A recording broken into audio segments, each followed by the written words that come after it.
Welcome to the Republican Professor. This afternoon, we have an incredibly special special set of guests here. Actually, I guess it's just one because a married couple is just one thing. We have our first two people coming on that's a couple, and that is Abby and Michael Clark, missionaries in the incredibly dangerous jungles of, you guys all know about Elizabeth Elliot, right? Okay. If you don't know who that is, we have some Democrats that are listening. They don't know who Elizabeth Elliot is. But just look up Elizabeth Elliot. Her husband was killed on the mission field. But these people are in even more dangerous jungles. They are in a place that let me see if I can pronounce it. California. Did I say it right? A little bit off. California. There are missionaries in California. And yes, California needs missionaries. Mm. Thank you for being here. It could be California. Yeah. Depends how you look at it. That was Michael, in case you can't tell the difference. That's Michael, and then Abby. And for those of you listening, Abby, I'll describe Abby. She has bright blonde hair, a gleaming smile, as always, just a gleaming person, exuding joy. Michael, on the other hand, is a buff dude. He's got this awesome haircut. He's athletic, and he looks like he will probably never get old ever. Like, he'll probably look like that when he's 140. Same look. And you guys actually never have changed appearance since I've known you, and I've known you for 20 years. So I feel the same about you, Lucas. You look the same. It might be because I'm wearing the shirt. Same shirt. And this shirt I had on at my birthday in 2007 at Downtown Disney, and you guys were there because we have pictures. And so I'm wearing the same shirt. And the reason I'm wearing the shirt is in honor of you. It's my California shirt. It's a multicolor Joseph of many colors shirt of many colors. And it still works. So that's why I haven't thrown it away. It's because that's my never goes out of style. Yeah. So I'm like, okay, still works. So why would I throw it away? But anyway, thanks for being here, guys. Thanks for having us. Yeah. What a treat. So for everybody else, I mean, I know your backstory, but everybody else, how in the world did you become a missionary in California? And to get that answer, how did you get interested in missions in the first place? What's the story behind that? Where are you from? Well, that maybe you want to share kind of how we met. Well, I had an awesome youth pastor, and he would let me stand outside and talk to the skateboarders at youth group night. The state what? Skateboard kids. Oh, the skateboarders. Okay. So I would invite them in, and I think just in high school, seeing God change people's lives is where I got really excited about sharing my faith and seeing radical transformations in people. And I decided that's what I wanted to do with the rest of my life. I didn't know how that would look, but from when I was 16, I was like, I'm a missionary. I'm going to tell people about Jesus wherever I go. And then graduated high school and met Michael. How many friends did you have? A lot of friends. You had a lot of friends? Yeah. Oh, that's cool. So were you born in you guys are Muslims, right? We're what? Muslims? Muslims? You grew up in a Muslim area, right? No. No, you're not Muslim? I grew up in Tennessee, and I grew up in South Carolina and Florida. Oh, And I'm gonna have to fire my producer. I thought you guys were I Muslims. think that's wrong, guys. Okay, hold on. You're not Muslim. Another What are not you? Muslim. You're Buddhist? We are not Buddhist. We're Born again Christian. born again followers of Jesus. Born again Christians. Okay. CRI. I'll look it up later.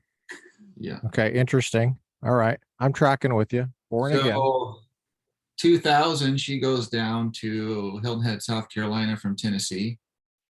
I am playing pro beach volleyball at the time. I was on a boat trip from Florida to Virginia. I stopped off in Hilton Head, South Carolina, where she was working for the summer, and we met that time and talked about the Lord. And it wasn't kind of a romantic thing, but really connected in the Lord. I had lots of pastors at that time to marry me off. And I just thought for the first time, hey, here's a girl who's serious about God, who doesn't think I'm going to be Jesus, and fill that hole in her heart. And we went on our way. We separated. She went on, and I went back to Florida. That was in 2000. We kept in contact. What's the age difference between you? Almost 6 years, 5.5 years. So she's 18. I'm 23 at the time. I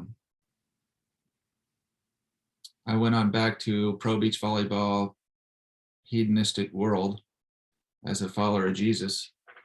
And she went on to the University of Tennessee. And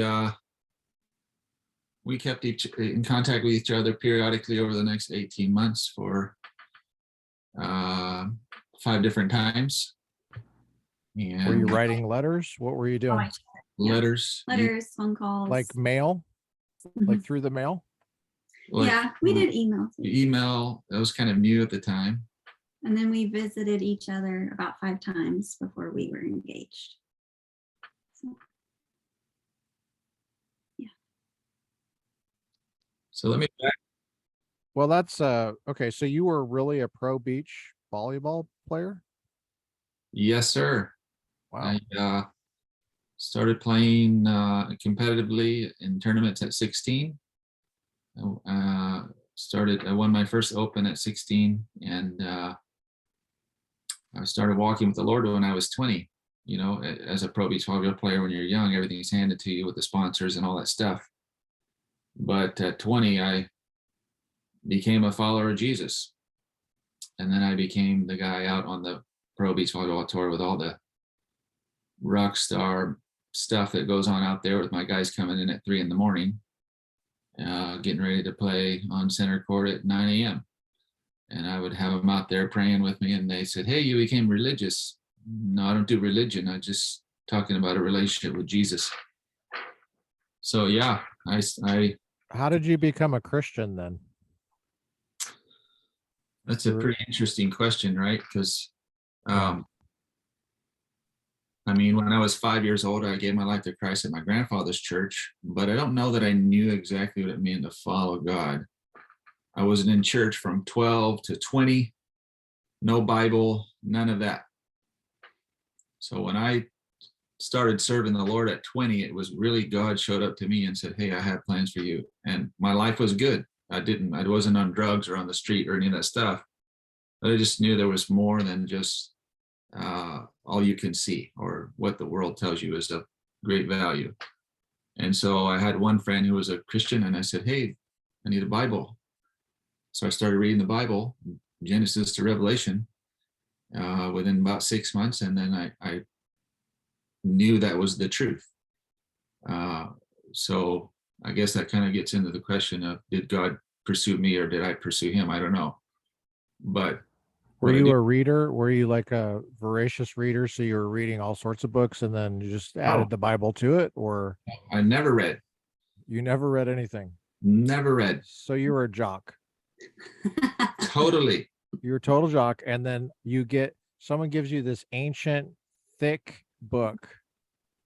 And then you're like, yeah, I'll read this. How did you get into reading that? Well, I didn't know. anything about the Bible per se. I mean, I knew John 3:16 because everyone has the poster board up in the end zone at football. But so I started in Genesis and figured this is the front of the book. We might as well start there and we'll just read to the back. And that's what I did. I read Genesis to Revelation over a 6-month period all by myself, and God kept revealing himself to me over and over. And when we met, we were both reading Acts at the same time, and we were in the same book of the Bible when we met. That's kind of a neat story. And so he kind of started mentoring me in the Bible. And that's really what our friendship was based on. Was I would call him from college and tell him all the people I was meeting, and he would pray for me and just tell me certain verses to encourage me to how to encourage these other people. And we had just a really equally yoked friendship. We were just very on the same page and learning the same things about God, but through totally different circumstances. Because I was a mountain girl in college. He's over down at the beach in Florida. It's snowing where I am. I'm eating ice cream in my dorm room, and he's down there. It's 85 degrees, and he's playing a game, beach volleyball. I have no idea what that is. I don't know what. I've never seen it. So I had to learn that world when we got married. But so this is right before September 11th hits. Is kind of when we met that summer before then, and then. Yeah, before we get married, the summer of 2001, I go to Fiji with Athletes in Action. Well, hold on a second. You had this just friendship, and you're talking about the Bible, and the next thing you know, you said marriage. Yeah. So how did that work? Was that, at what point did you know, we're not just friends? Yeah. It was probably that summer of 2001. When we left each other. When we left, she went to Australia and I went to Fiji separately. She went with the International Mission Board and I went with Athletes in Action to Fiji. And then I think it was that summer where we both just felt like, hey, the Lord has us do more together than apart. This is my partner, like this is my teammate, And then, of course, the romance all came later, but we were just great friends, and he was like my teacher, and I just felt so encouraged being around him, and then I just couldn't get enough. So we're like, the only way to be together is if he moves up and gets me, So he left Florida, bought a one-way ticket, and came and asked my parents to marry me, and they said yes, which was a miracle because they wanted me to finish college before I got married, and I was only 8.5 in at this point.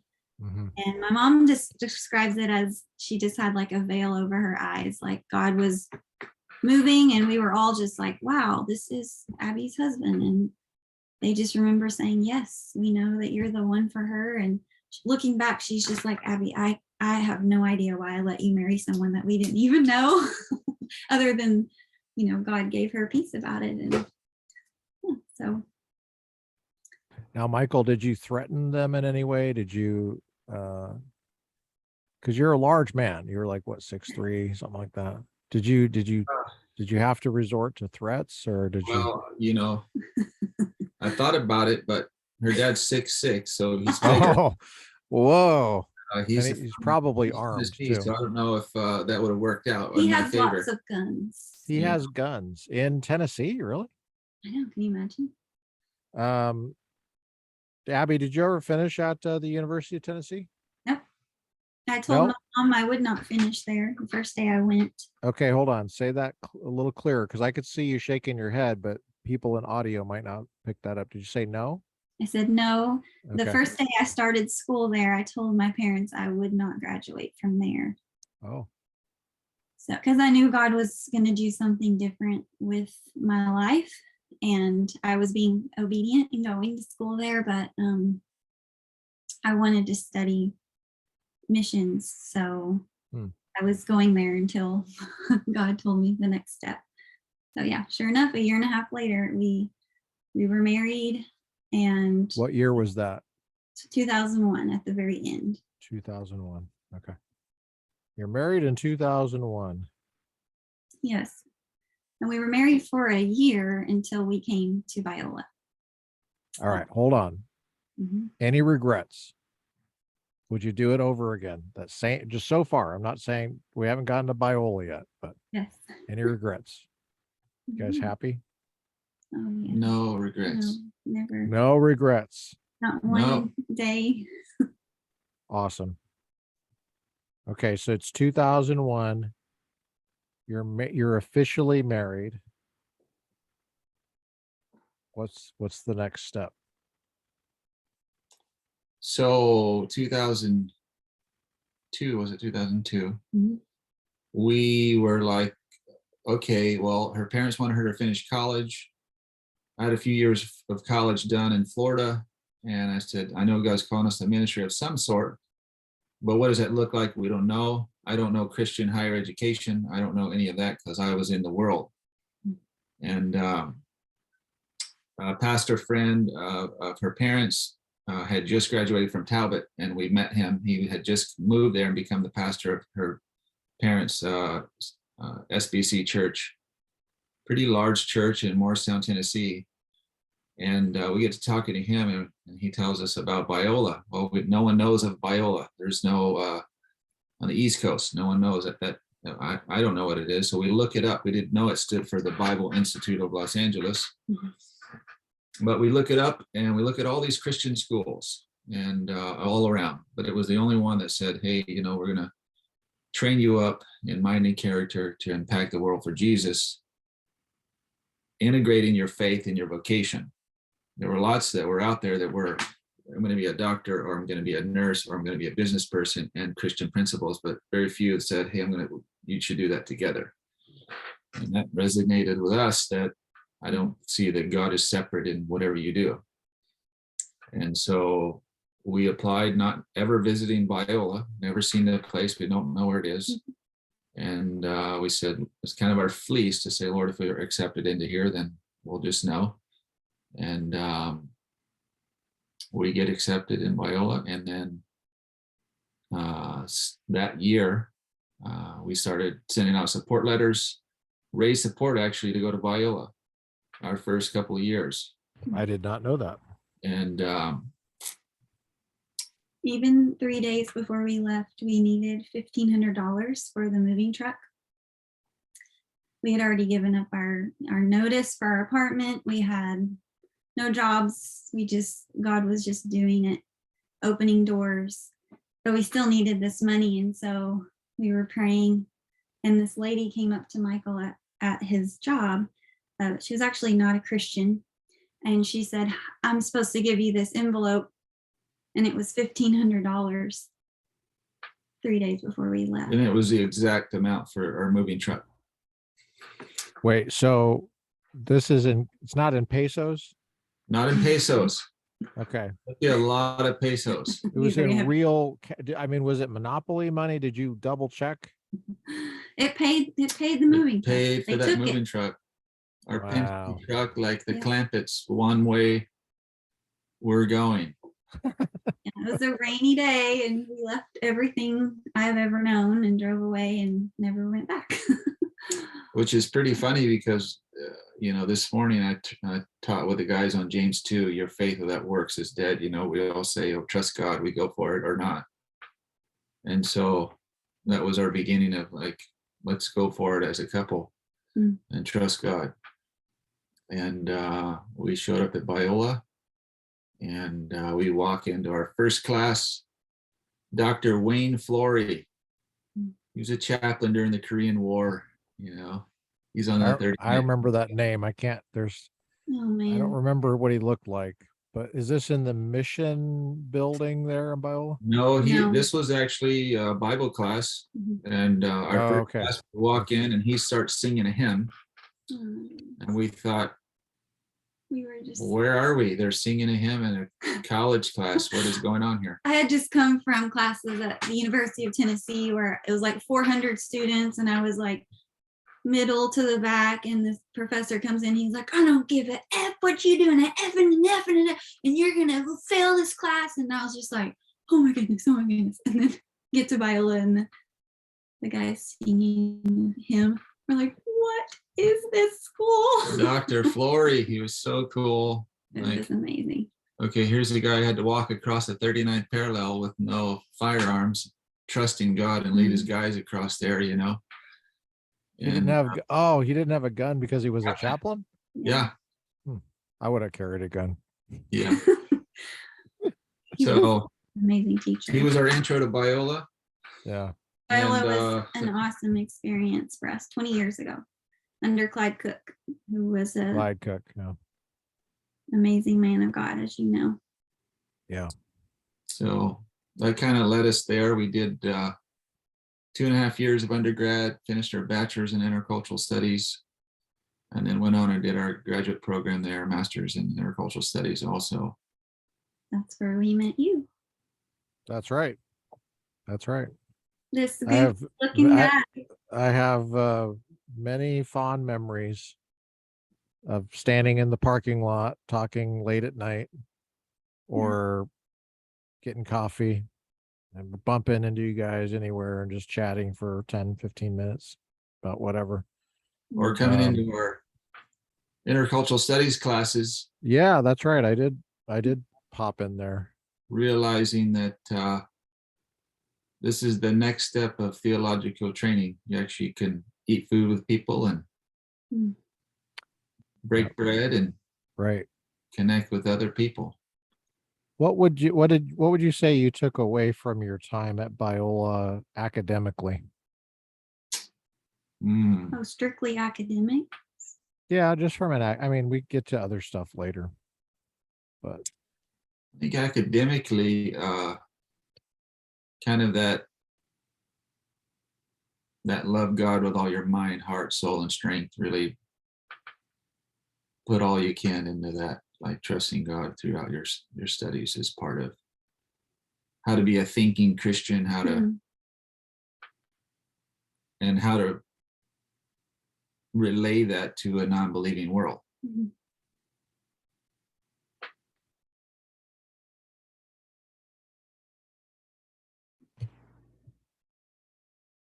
Any regrets about going to Biola? Never. It was amazing. So far, no regrets. No regrets. Awesome. So you graduate from Biola. You're trained academically how to be a thinking Christian. And now, what are you thinking you want to do with your life at this point? Well, during college, we would always go down to the Huntington Beach Pier to play beach volleyball. That was what we did, to get out of the bubble. They call it the bubble at Biola, and to get out in the world with other people instead of just Christians. And they say the F word though in Huntington Beach. Oh yes, lots of words there. That didn't scare you away? They didn't? It was really a big culture shock for me moving here, for sure. And I was very intimidated by the players that we met. He was not. So I had to grow a lot in that area of being around people that they called me his girlfriend for like 10 years down there. And, they just couldn't get over the fact that we were married. So they would say, is your girlfriend coming? And we're like, okay, I'm the wife, but they don't get married, as much in that realm, sports realm is fast life and pagans. Well, yeah, you just live a little different. So, well, I mean, marriage is kind of like a basic thing in human existence. It's been around for a really long time, and I don't know why people would have such an issue with it, but that's interesting. So, just being married, you guys were different. Oh yeah. Just the fact that you're married. Yeah. And people wonder why I make such a big deal about the definition of marriage. Well, you're already different. Right there. Boom. The issue of marriage. So being married to you, to each other, wow, marriage is just you and yourself. being married to each other, did that strengthen you guys? And when you're there at the beach, do you feel like something tugging at you there at the beach? Well, I think we always like lean on each other for certain things, but I think to a watching world, when you're married, it shows that you know who you are, what you believe, where you're going, enough to make a commitment to another person that you're going to be steadfast with that person. You know what you want out of life. And so that's a big deal to someone who's. That was really deep what you just said. Mm. I kind of want you to say it again if you can. When you're married, you listed some things. You said you kind of Well, know who you are, what you led yeah, up to commitment. Do you remember what you even said? thinking of like, it's the same now, even as we show up in the sports world married with 4 children. We stand out because we've been making decisions over and over and over again for years and years that show that we're going in a direction that shows we know what we want out of life. We know our purpose in life. And it's a big commitment. So you have to have a lot of things lined up in order to get to that place of marriage. And then, yeah, so I think it just shows maybe more stability or purpose, or and that's daunting for people that are like, I don't know what I want. How could you ever get married? That's so permanent. It's like, well, you have tattoos. So, you obviously have some permanent decisions that you make. Right. Yeah. You know. That's interesting. That's really insightful, Abby. Mm. Yeah, this is already an unexpected interview. And I've known you guys for 20 years. And I think that was very deep what you just said. You're showing just being married. Gosh, I would have never predicted that. Being married at the beach, and you have this little tug for California at this point, I'm guessing. People are getting the sense that you know who you are, you have a purpose, you're able to make a commitment, you take life seriously. Doesn't necessarily mean you're richer than everybody else financially, right? No. But We're that full-time students. in Yeah. fact, it might be the other way around. It might be the single people have more money, right? Mhm. But you are stable Mhm. in a way that they're not. Mhm. That's interesting to me. And offensive to some people too. Did you say offensive? Yes. What's offensive about that? I think it brings conviction to people, because it reveals. It's just God's design and order. Even if a person who doesn't know God, they understand that there's an order, even if they can't articulate it or they know no Bible, that this is how it should be. Mhm. We have people stop us on a weekly basis out in public just by being a family. And we just had someone tell us, our pastor who's in Singapore, him and his wife, they said to us, you have a ministry of being. We're so countercultural just by having children and having a loving marriage. We're not perfect, but a man that leads his home, a wife that follows most of the time, and kids that love their parents. It's so rare. We actually like to be together. We do ministry together. And we have strangers walk up to us and say, we've been watching your children and how they play together and how they help each other. And we're just amazed at your children. And we're just like, oh, to us, it's normal. We're like, you better help your sister get a snack, but they've learned how to do that because we're playing volleyball or we're doing something at the moment and they have to help one another. And Okay, I think we got to back up a bit okay. because what happened was you had just graduated from Biola Yeah. and you Wow. went to the beach and you were intimidated at the beach. Right. And then all of a sudden you're having a realization that you're different just from being married. And Mhm. then like probably like 20 seconds later you had 4 kids, and then people are coming up and strangers are coming up. And so get a sense of, I happen to know this because I know you, but Mhm. you guys are at the beach a lot. Mhm. And I don't want to sound like Donald Trump. You guys are at the beach a lot, A lot. but I'm trying to get a sense of why the beach. Mhm. Is it just like are you drawn there for the reasons everybody else is drawn there? Because there's a lot of people at the beach, Mhm. but not a lot of people that are at the beach for why you're at the beach. And so Right. that's interesting. And you go there a lot and you seem to be drawn to it. Mhm. What's behind that? Is it the Lord's leading, or how would you characterize that? Is it just you just enjoy it? We do love the beach, but I think couple of those things. Yes, the Lord leads you there because He puts desires in your heart to enjoy certain things.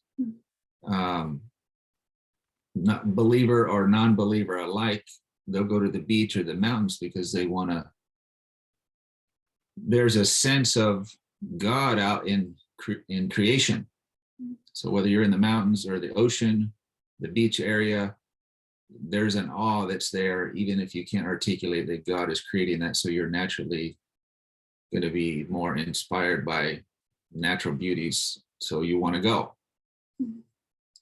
Where you might not get that same thing in a concrete setting. So some people go to the mountains, some people go to the beaches. We go to the beaches. So we like the beach in that sense. But on the other sense, we also know who created the beach. Mhm. And so I think the Christian should enjoy all parts of life even more because you know who created it all.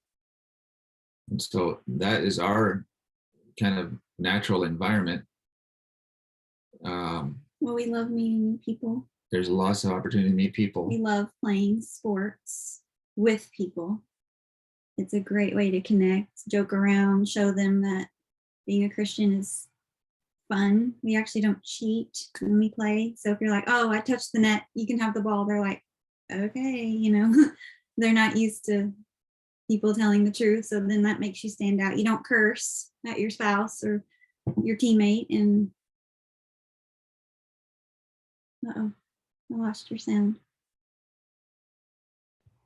I was going to say, I just said you curse at other people though, right? No. Oh, okay. That joke is now old. So it was supposed to be like 20 seconds ago. So I was on mute though. So you're different. You stand out. You got a family.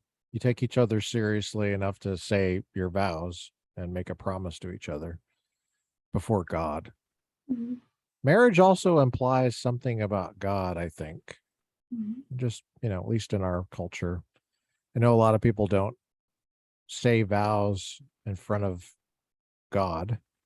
Mm. At least they don't think they are, but they are, regardless. But they don't even reflect on what a vow is, like an oath. What does it mean to make an oath or a promise? Like we do it in court, That's right. you know? Um, there's still God Save the United States. I think it's in front of up in front of the United States Supreme Court. Mhm. Congress still has a chaplain. There's all these remnants of this understanding of what an oath is when you swear. Well, what's the point of that? What's the point of doing that? Mhm. Just, and I don't mean swearing like saying the F word. I mean, you're promising something. Why can't you just start talking in court and people just assume that you're telling the truth? Well, it used to be that people were afraid of what God would think. And then when you say, I will tell the truth, so help me God, and you're invoking God, that's a very serious thing. That's more serious than just shooting the bull. But now, if you don't believe in God, what's the point of taking an oath? Who are you taking an oath to? The same people you would be lying to. They're right in front of you. The judges, the jury, the prosecutor, or maybe it's the other person on the other side if it's a civil case. So when you're taking an oath of marriage, why are you doing that? Are you just promising the other person? That would be the very same person that you violate the oath to later. So what's the point of that? The point was you say it to a third party, God, who sees everything and has your ultimate destiny in mind. And I think all of that background is there on the beach with you guys, initially just you guys, then later your kids. We'll get to them in a second. You guys have 4 kids, right? 4 kids. Yeah. So it's just initially you guys. And I think that people can pick up on all of that with a married couple, like in your context. That might be wrong about that. But to me, I feel like you guys have a spiritual, I was going to say heaviness to you, but that's not the right word. It's because I've had some of the best times I've ever had with you guys, like just talking and laughing and having fun. You guys are very lighthearted people, but there's a weight to how you see your life in California. You guys are definitely totally normal people in the sense that you're married. Marriage is normal. You have kids. That's normal. You like going to the beach. That's normal. I like sports. That's normal. Don't cuss. That's actually pretty normal too. I mean, it was like, that's how TV was for decades. Now, not so much, but radio, you don't cuss on radio. That's pretty normal. You know, you're basically normal people, but you're so abnormal in California. And that's the interesting thing about you guys. Because the world is so screwed up. All you have to do is show up and it's like obvious. It becomes obvious how screwed up things are. I don't want to put too much words in your mouth, but what do you think about what I just said? Yeah, I think we agree actually. So the idea is, yeah, we want to reach people for the Lord, but we're just trying to be available and let God use us how he may. And I mean, you've known us for a long time and we've always lived missionally. But this is the first time we are formally missionaries with an organization. So what's that organization? Mission Enablers International. How did you guys get hooked up with that organization? So 2020, we were here. We were a house that we were leasing in Huntington Beach. The owner passed away, so we were in between housing, getting ready to move. The country was shutting down. I was coaching volleyball. They didn't renew my contract at that time. And we felt like, okay, we have to leave. We really felt like the Lord saying, have to go leave. So we went back to Tennessee with her parents, not knowing what was going on in the world. And we just kept feeling the burden of like, hey, we belong in Southern California. God's called us here. And we were really wrestling like, okay, what do we do? Where do we go? What is happening right now? And a friend of ours said, hey, you guys are already missionaries. You guys need to raise support and you need a team of supporters because you just need that. And at first we said no. And why did you say no? I think probably initially was the 2 things. One was probably our pride, probably our fear of man. Like, do I want to raise support? Do I want to say, hey, we're going back as missionaries.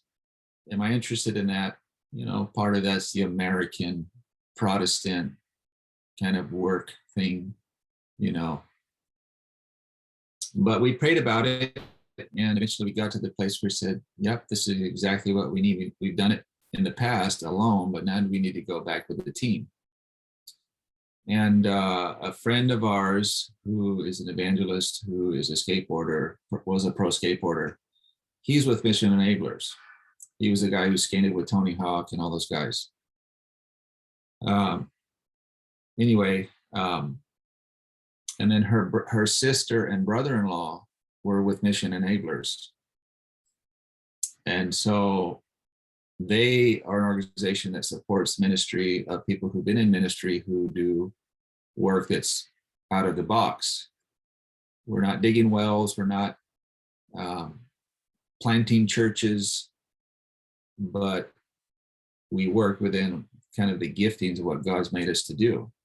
And then they have their processes we went through with them, and so eventually we were accepted with them in 2020, July of 2020, in the middle of the shutdowns, and we started support raising, and we were in more houses and more churches in between 2020 and 2021 than our whole life. Mm-hmm. Our family was on 18 different flights that year, all 6 of us. Came back to California 6 times, and finally at the end, the Lord just made it clear it was time for us to return. When everyone were fleeing California, even into Tennessee, we spoke at a church in a marriage event, and 95% of the people at that church were brand new to the church from California. And we spoke to that pastor, and he said, I got 300 new families in my church from California. And I said, well, if you want to know what it's going to look like soon, we can kind of give you the Back to the Future glimpse. No kidding. And what town was that in? That was in Knoxville, Tennessee. And anyway, and the Christians that we met there said, hey, you must be really called to California because we're all leaving and you're trying to go back. And so we've heard the gamut of that. Are you crazy? You have your children. Why would you want to take your kids there? It's so liberal. There's so many things. And I said, well, God loves those people too. And we feel called to the front line of the nation. So we're going back. And so we returned into May. So almost a year now. Yeah, go ahead. We had an amazing story happen where we couldn't find housing, and God just threw open a door. On our last trip, we met a family that was moving out of state, and they offered us to rent their home, which is the house we're in now. And one of our supporter families, our new supporter families. So now we're back, and we've been here for a year, and this year has been like a culmination of all the training, all the gifting, all the availability. Now we're full-time able to be out in the community with people. And so Michael's doing volleyball discipleship training with high-level players who are hungry for the Lord. He's training them in the Word, and then in outreach, like evangelism. So the Monday, Wednesday group is for more of the Christians, and then the outreach days are on Fridays. So they have non-Christians coming to play, and they always have a gospel presentation or devotion on Friday. So you can talk more about that. I don't know if that's what you want to talk about right now. Yeah, say more about that. How many people are involved with this? What beach is it on? How long does it last? What time do you get there? What time do you leave? Stuff like that. Yeah. So right now, it started last fall. It started with a couple of guys, invite, word of mouth, at least at the high level. These are all like on the cusp, pro level guys. What are their ages? The young 20s. These are all young 20 guys, 20s. So in the beginning, we had 3 or 4 guys gather, and we open the Bible every time. And This is the Monday, Wednesday thing? Monday, Wednesday. Actually, we open the Bible every time, Monday, Wednesday, Friday. But Friday is for open to anyone, but Monday, Wednesdays for believers only, because the idea is to train up the believers so they can go out and use their gifts and talents to spread the gospel. What time do you get there? What time do you get there, and what beach is it on? We go Monday, Wednesday at 8:30 to 10:30 at the Great Park in Irvine. And then on Fridays, we rotate different beaches from San Clemente to Manhattan Beach. You said Fridays at different beaches? Yeah. Okay. Is there an announcement about which beach you'll be at that day? Yeah, it's kind of a on the thread. You guys get on a text thread, and we kind of let everybody know, hey, we're going to be here. We're going to be on this beach. Invite your friends, and that way it's more culturally appropriate for beach volleyball players. Anyway, it's kind of grassroots. I send out the word, we'll be there, and then it kind of spreads. At least at the high level, kind of these pro level kids. That's what they do. They don't mail stuff in the post office. There's no like, hey, here's a public announcement. You get it on Saturday. It was like, oh, I guess it was on Manhattan Beach yesterday. Okay, well, yeah, it's just a text, and dang post office. You're invited. That way, it's more relational. Yeah. Yeah. So Monday, Wednesdays are at 8:30 a.m. Did you say? 8:30 a.m. So this morning we went at 6 a.m. Really? Yeah. Wow. This is dedication from these guys then, or do they normally get there that early? Well, that's the thing is it a heat issue? Dedication from them. We don't normally get there at 6 a.m., but this was our first one we did at 6 a.m. because I had some things to do today, but I said, hey, would you guys mind to go at 6 a.m.? And they said, yeah. And they love the 6 a.m. time. And I do the Bible. I do the workouts, run the workouts for them. And I actually do the workouts with them, because if I'm going to lead them, I got to do the same workouts that they do. Of course, they jump much higher and run much faster than me, but I still want to be leading by example and doing that stuff with them and get a workout in the sand with them. That's nice.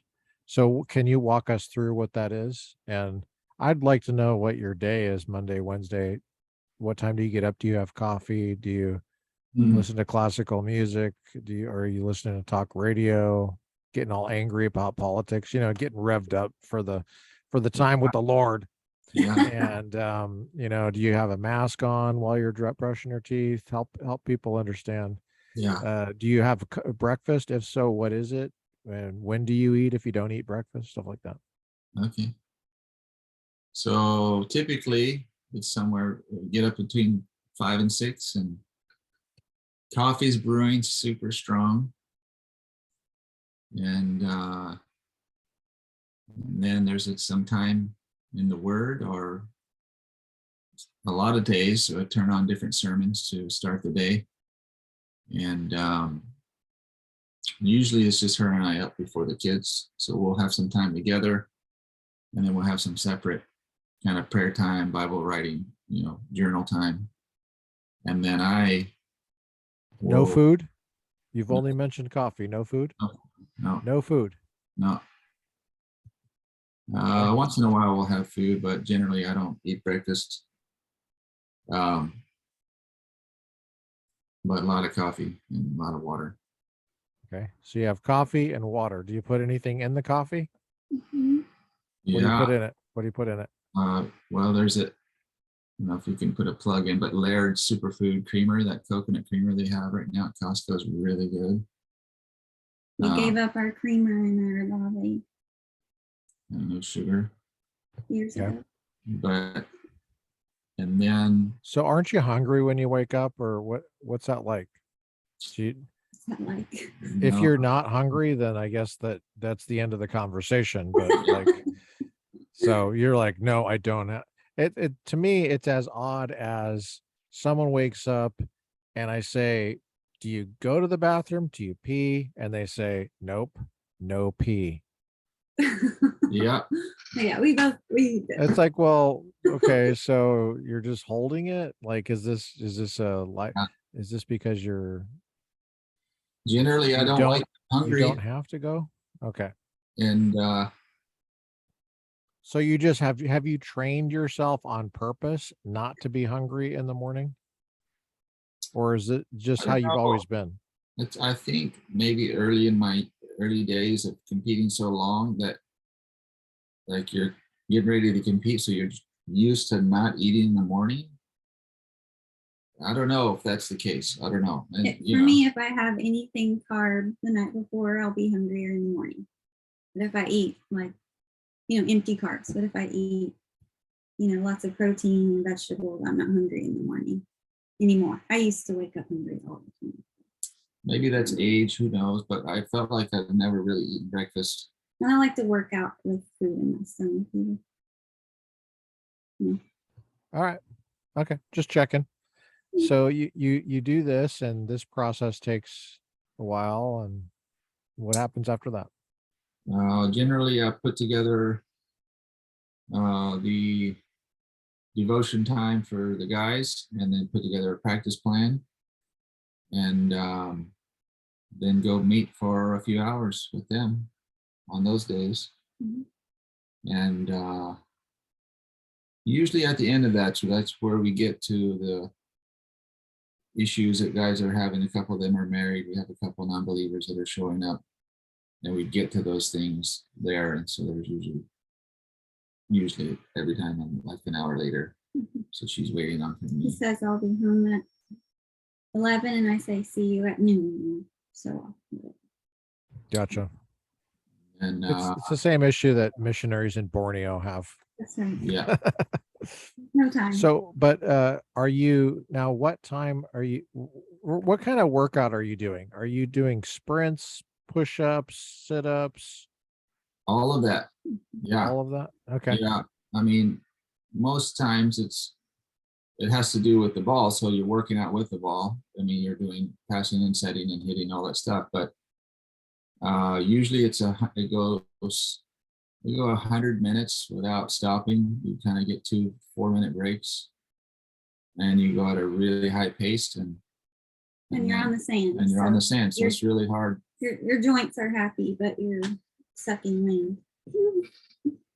now is this park in Irvine? Is this a volleyball court sand? Yeah, there's Mhm. 5 really nice sand volleyball courts at the Great Park in Irvine, and it's open to the public, and so no one's there at the hours we're there. So we're on those courts, and that was really God's provision because we didn't even know they existed before we moved here.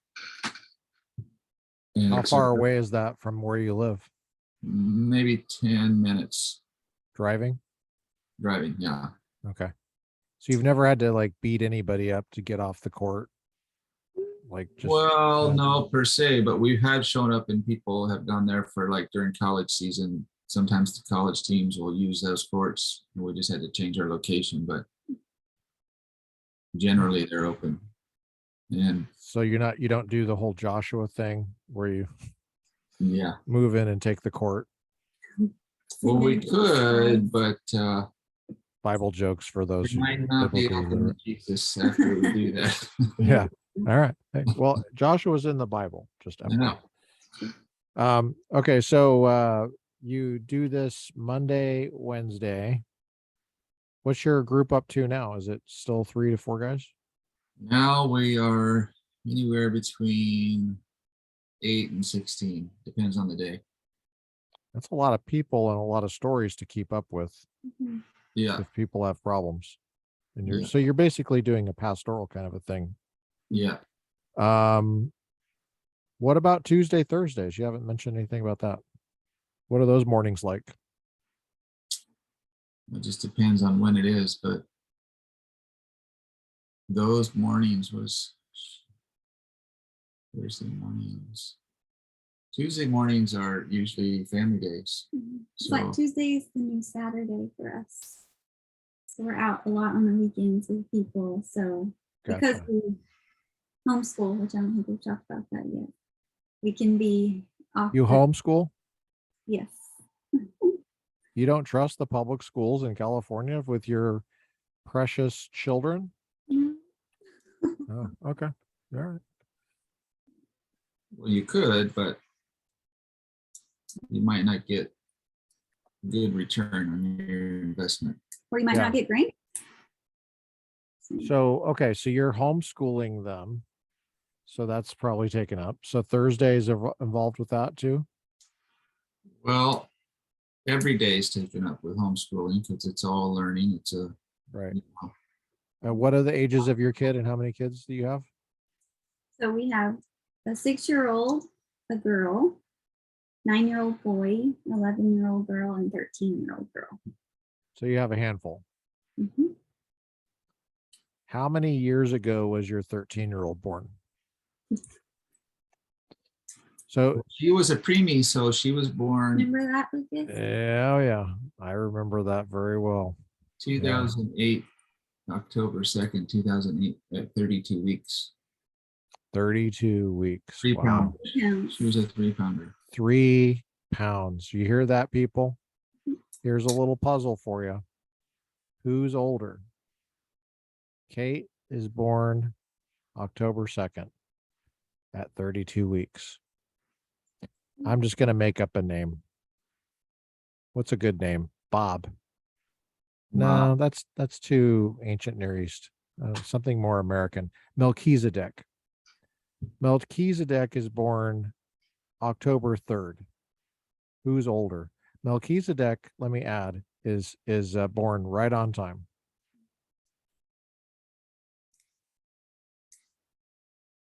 Melchizedek is born after Kate, but he's older than Kate. This is what the pro-choicers don't get. Man, when I say this in class, they're just like, wait, I think no, Kate is older. What do you mean by older? Means that you've been around longer. If I say this building is older than that building, it means you start from the time it began. Mm. Like that's when you start counting. Kate has been around for 32 weeks, but Melchizedek over there is 40 weeks, right? That's full term, 40 weeks. Sure. And doesn't that help explain the fact that Melchizedek, what's a big baby, like 25 pounds? Like 9. No, 9 pounds. Okay. 25. I like making myself laugh. Melchizedek is a big boy. He's a 9-pound baby, but that's because he's right on time. But Kate is 3 pounds. So she would have gained what, at least a few pounds in 2 months. Probably 5, at least 4 or 5 pounds by the time she would have been born, 7 or 8 Yeah. pounds. So you guys have 4 kids and you're homeschooling them. That's a full-time job right there. What about your afternoons and evenings? What do you do? And then I want to get to your weekends and I want to get to Friday's discipleship or outreach too. This is different every day. It's different every day? Every day. There's new people every day. I mean, I could never tell you a rhythm. But you still haven't eaten. I haven't heard anything about what you eat yet. And what, so far you're starving. How are you alive? A lot of protein shakes, a lot of bars, a lot of apples, Do you eat lunch? Yes. We do eat lunch. Salads. We eat a lot of salads. Okay. So And what do you there's- have? Are you hungry at this time? Are you finally hungry after your workout?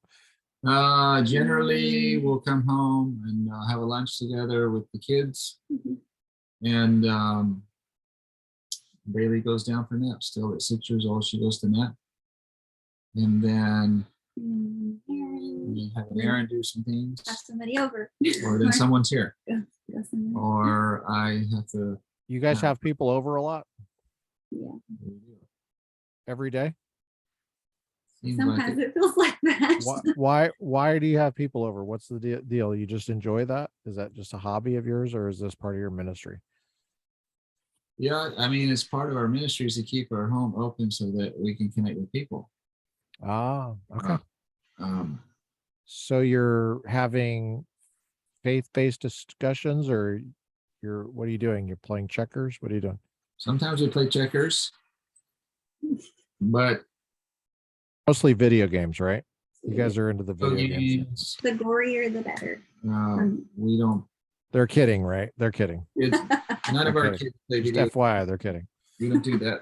But You have HBO on, Yeah.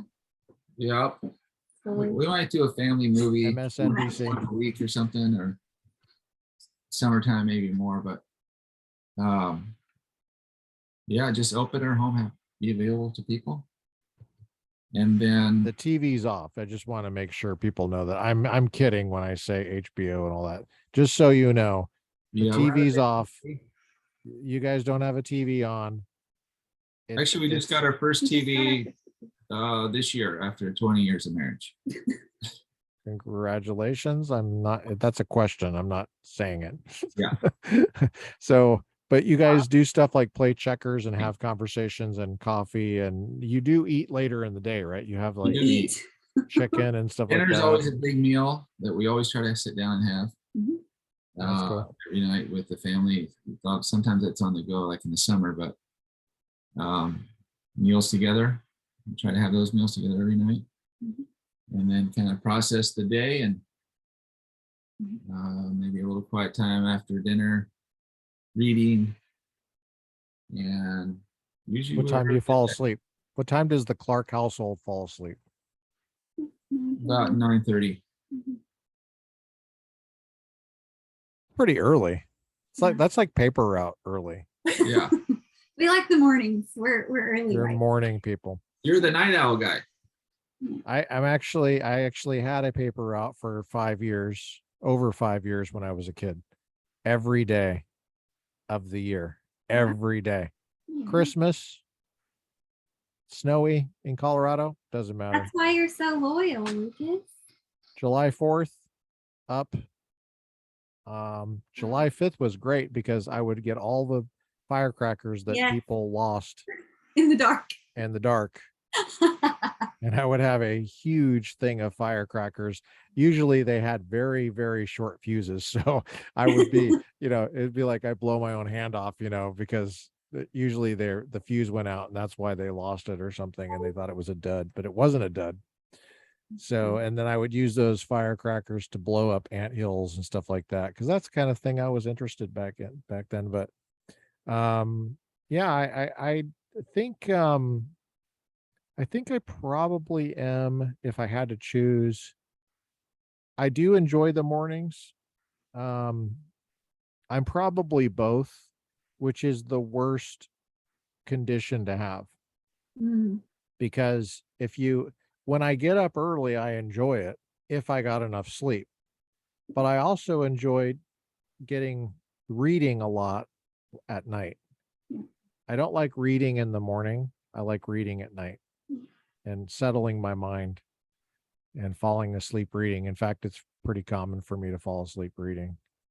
I have a huge stack of books. I mean, in fact, I say a stack. I have stacks of books it's a goal of mine to get through them. And there's books that I only have for nighttime. Mhm. They're only, and so anyway, but this is not about me. This is about you. And it's interesting.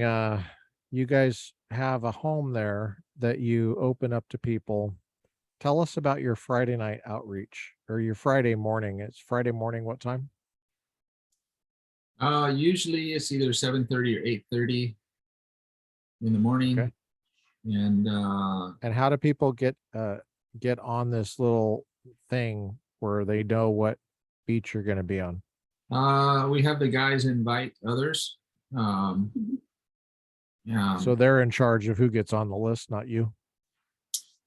Right. Okay. So they are in charge. So it's to invite believers and non-believers alike. And then we have a guy share his testimony and share the gospel of those Fridays every time.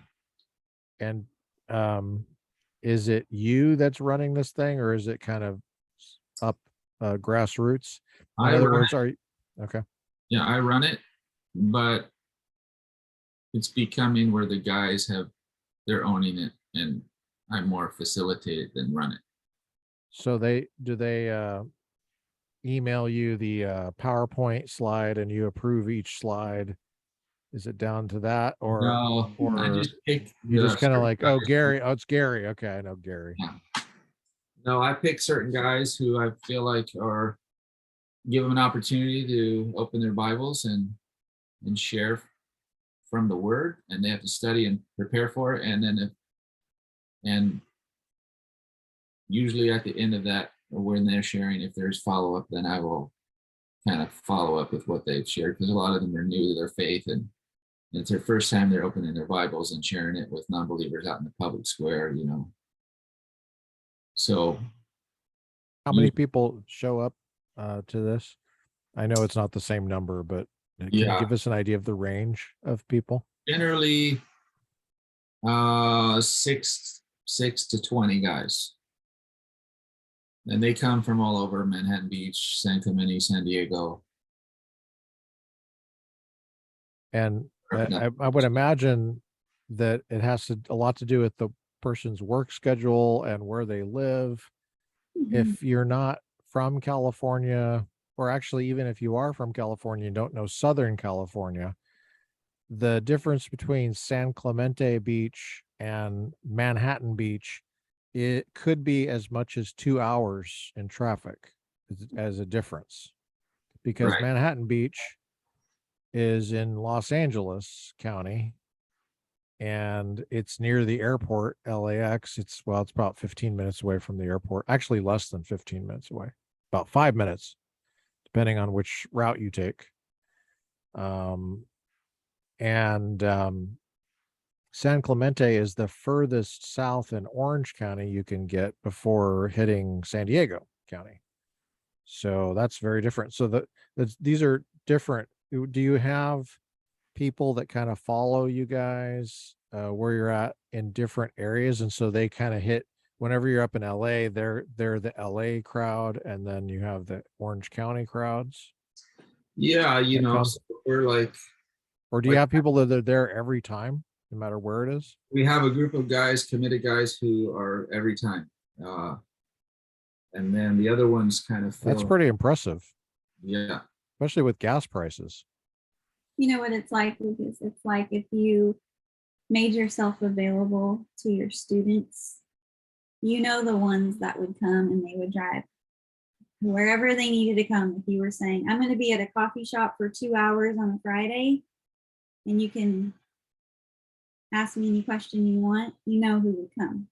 And they would come every Friday because they are committed to learning and they love it and eat it up. That's Right. what it would be like. You know, it's Yeah, except for I pay them, Abby. I'm finally gonna admit it. I pay them. But you guys don't pay people to show up. Nope. Okay. Now, how long does this last? This 7 a.m. thing on Friday. Well, we just usually go 7 to 1, 7 to 11:30, depends how long we go, because actually the guys are competing on those days. So you're doing this and you're playing at the same time, or well, not at the same time exactly, but same morning. Yeah. Okay. So is it the case that the Monday, Wednesday thing is preparing for the Friday thing? Yeah. Ah, it's all coming together now. I gotcha. I see. All right. So this is a pretty tight-knit community. I'm already seeing this is a tight knit. Now, what about the weekends? What are you doing on the weekends? Are you going to the beach? Are you going to church? What do you do? We Saturdays, it looks so different, but Saturdays is kind of a day to get stuff at home if we can, but generally we're meeting with people on Saturdays. And Sundays we are at church on Sunday mornings. But maybe go to the beach Sunday afternoon, since our church is near the beach, so that's kind of our family. What's your church called? Calvary South OC. Calvary South OC. That's a Mormon church? It's Mormon. It's what? You know, Lucas. I'm just counting your kids. That's all I'm doing. So Well- funny. I had a joke like that backfire on me one time when I was surfing. What happened? I told this person beside me, who I knew was a Christian, I told him I was a Mormon to see what they would do. And you know what they said? What? Oh, I used to be a Mormon. And I was like, This is on the surfboard? Yeah. You guys are talking to each other while you're on this. Oh, you're waiting for a wave. Yeah. I gotcha. Okay, yeah. I was Oh, picturing you going down the wave talking. I was like, wait, how's that work? All right. So you got you say that there's 6 to 20 guys. Are there girls that are coming to this? Are they not welcome? How do you say that? The girls don't go to heaven? Girls aren't allowed in heaven? Well, this is young men's discipleship group. And so if the girls were to come, it would change that would actually be the way to get the guys to show up. Yeah. But then they might be coming for the wrong Right. reason. Right. So Yeah. this is young If guys. they come for the pizza, they're there for the wrong reason, but at least they show up. Yeah. And keep in mind that a lot of these young guys, some of them have lost their fathers. Some of them have, I don't know the right word, but father is absentee. So there's a lot of, some senses, you're a father figure to some of these young guys. And so learning how to become men of God as young guys, there's all gamuts of that. There's only a few who've had great father figures at home, and they're all pro level guys. So that's a piece of that I didn't really see coming. But it's really great. I really enjoy it. You know, the one guy in particular who he's kind of the Timothy of the group. Lots of guys are coming because he's the current young and up and coming guy. And he's okay to share that, but he lost his father when he was in high school only 4 years ago. So it's an interesting thing to connect these young guys. So these people that are coming over your home, are they all young men? The people that are home are anybody and everybody, but the group for volleyball discipleship, that's only guys.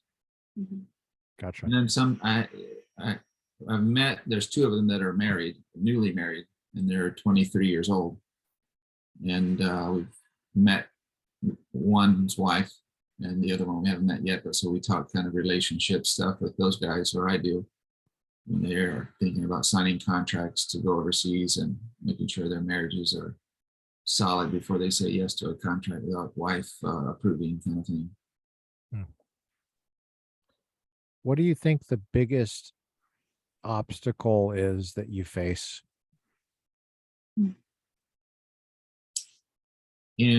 Or a biggest challenge, however you want to put it. In this arena of the volleyball you're speaking specifically, or?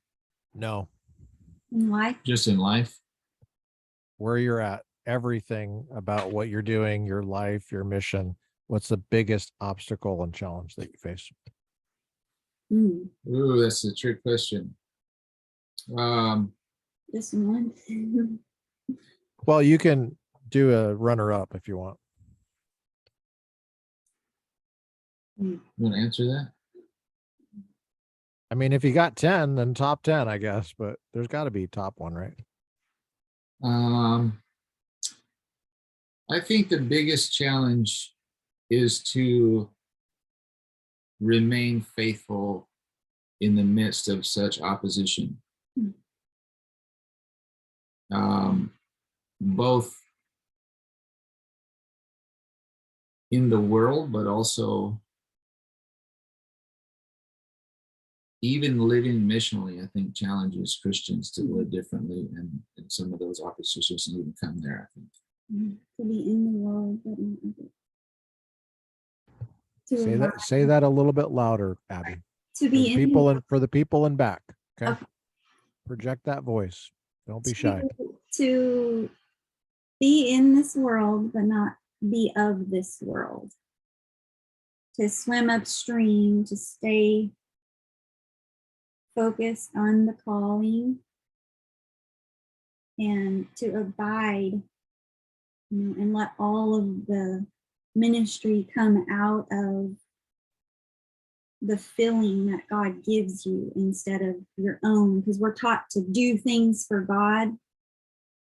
And I think, being married to Michael, I've learned so much, because he didn't grow up in the church like I did. So he wasn't trained to say certain things or hear certain things with the Bible Belt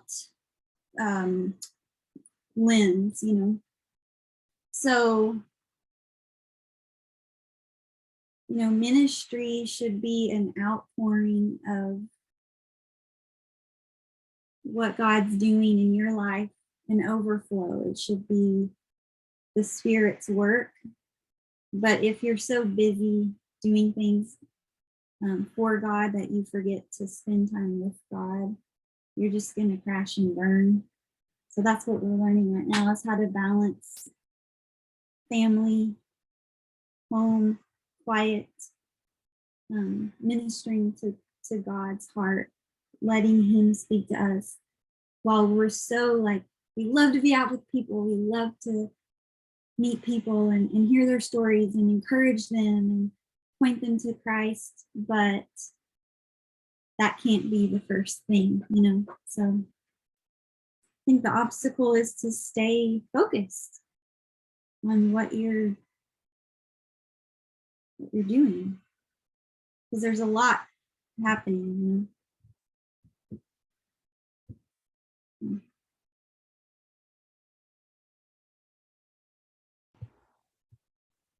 How do you do that?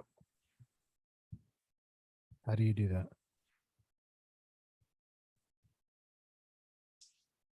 I think for us, you have to be intentional. So you make your plans, but God direct your steps. You want to be open, but also even scheduling in times to where there's nothing. It's an intentional nothing. Mm-hmm. Which is not easy. Which is pretty hard to do at times, is to say we're not meeting with people, or we're not, so that our kids also know that they're of first priority, because if the home's not in order, then ministry outside of the home is not of any validity. So we got to make sure that is in order first. Yes, the enemy comes in and tells you you're wasteful, you're indulgent, you are lazy, to just spend time with family when you're told, go make disciples of all nations. There's such power with that, we are to be busy about the Father's business, right? But there's definitely has to be a balance there, and I've learned a lot of that through Michael, just saying we need to get some time away. We don't have money for that, and he's like, God will provide. We're going to spend some time as a family and get the kids ice cream and go do something we don't usually do. And it's like, oh, yes, and that's what fills you up, so that when someone calls you with a question or a problem, you're available again, because you're maintaining healthy balance in other areas of your life.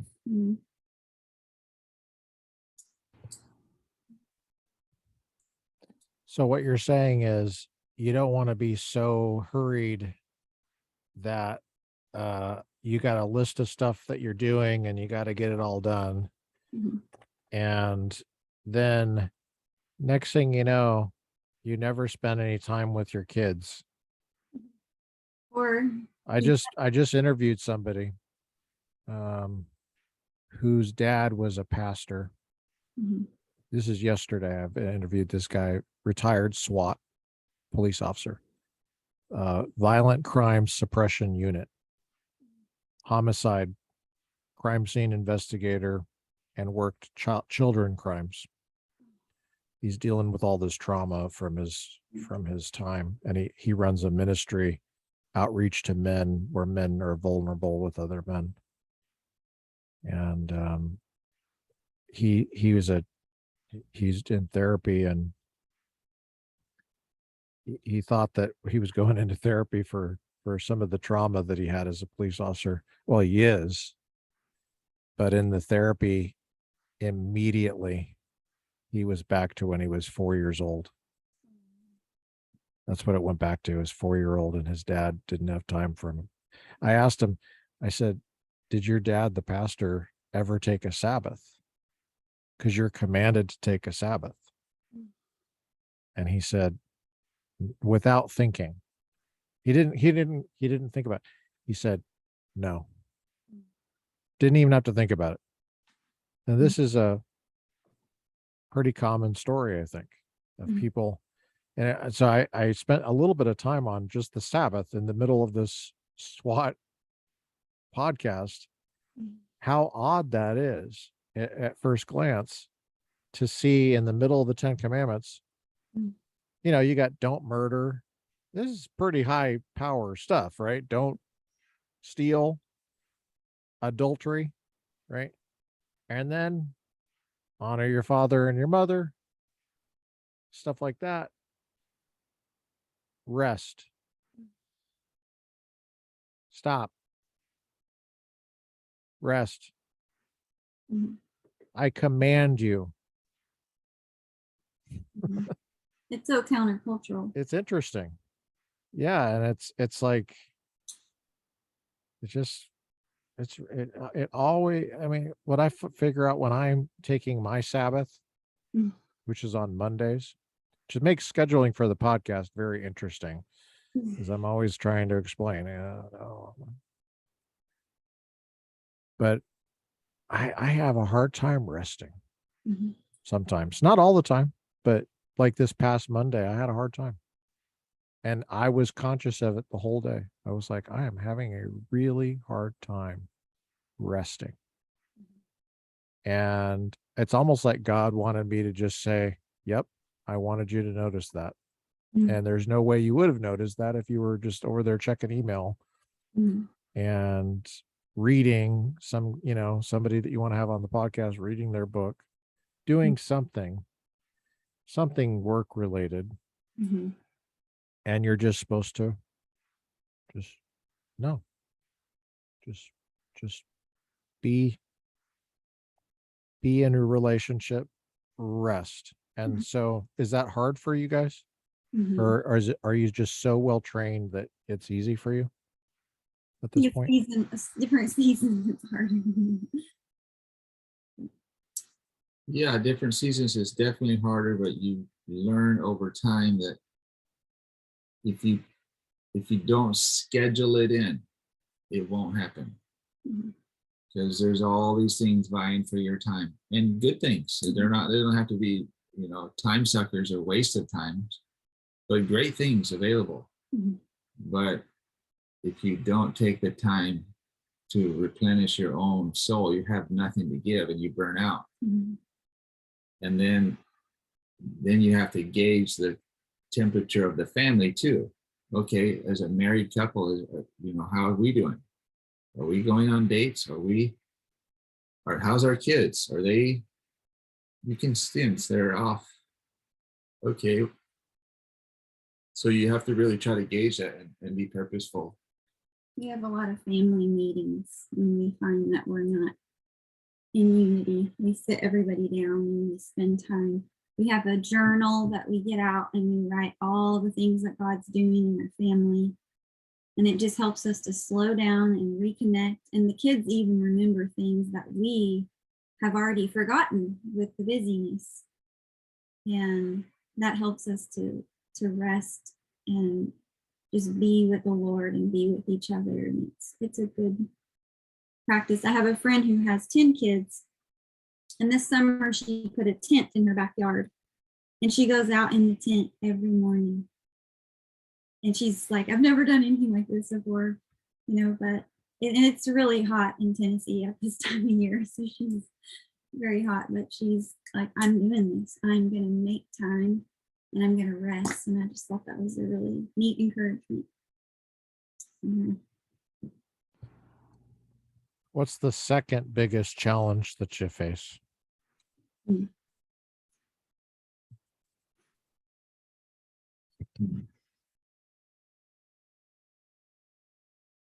I'd say staying in the faith of what we're doing. You know, we have a lot of cultural influences for our kids that we wouldn't have in other places. So that's been getting harder as they get older. And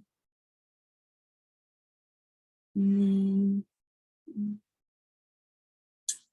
maybe fear of the future, you know, how for me more, not for him, but you know, the woman wants to be secure.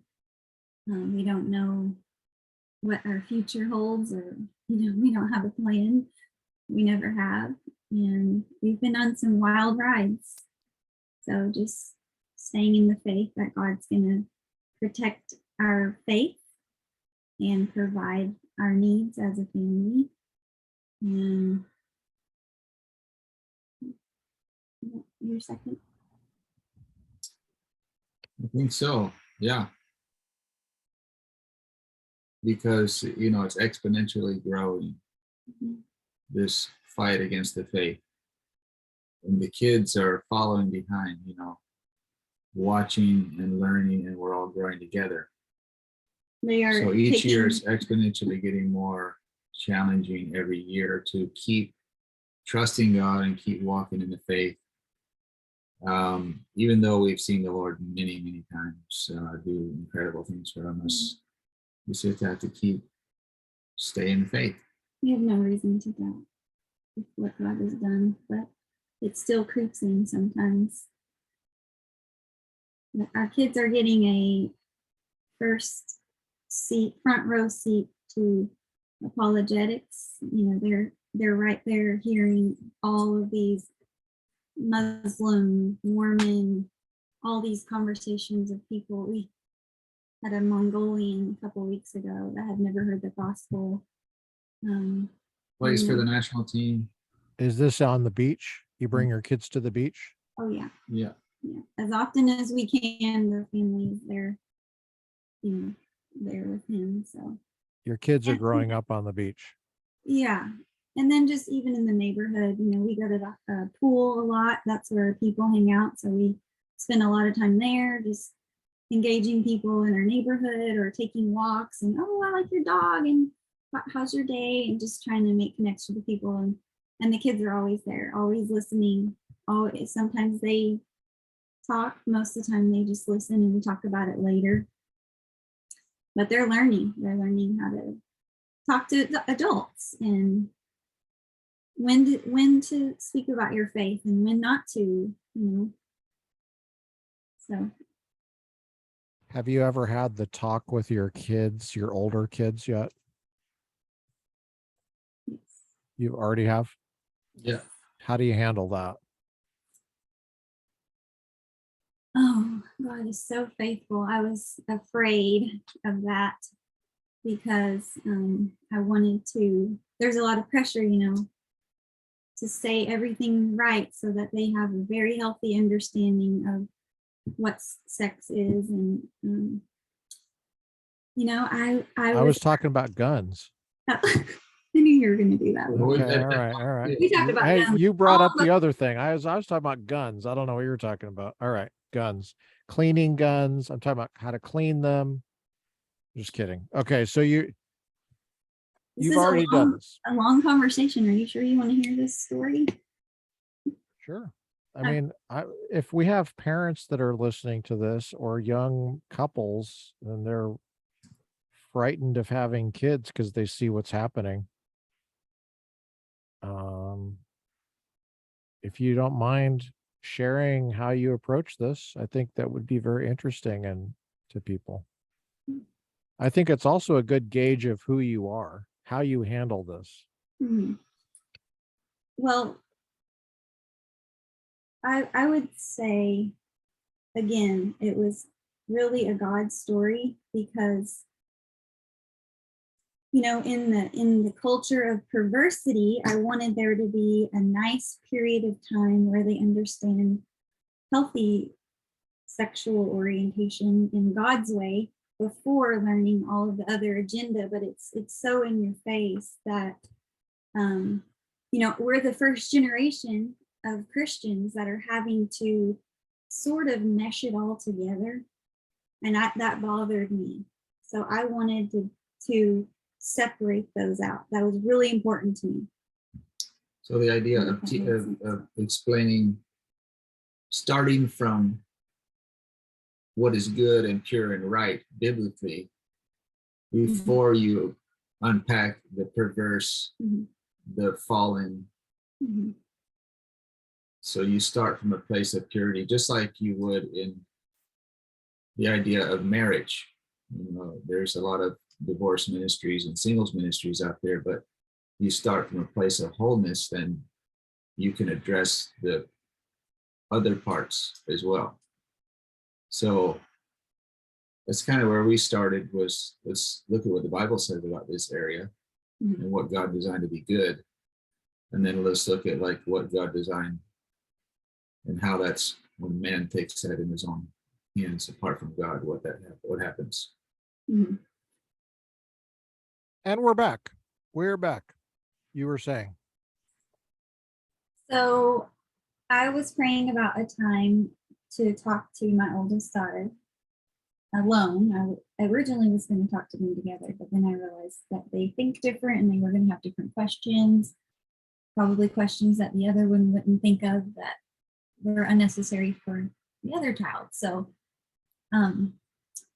I was actually at home with my oldest daughter, and I was in the room, and the Lord told me, go talk to Kate right now. Like, as clear, I just had this thought. It wasn't on my mind. And I had been studying a book called How, now I can't remember the title of it, How Our Bodies Change or something. I found it at a homeschool conference, and it was for girls her age. We had been reading it off and on, but I hadn't read it in a while. I wasn't even thinking about it. And I was like, okay, I'm going to go talk to her, because this thought came in my mind. So I went out and sat down next to her on the couch, and I started, I asked her if she would be interested in reading a book with me, and which she said she would. And God just filled my mouth with the most encouraging words. And everything that I said, I wasn't nervous. I know this sounds silly. This is my first child. And like I said, I really wanted to do a good job explaining the beauty and just God's design of a man and a woman loving each other. And she was so receptive. It was not awkward at all. And we ended up praying together at the end.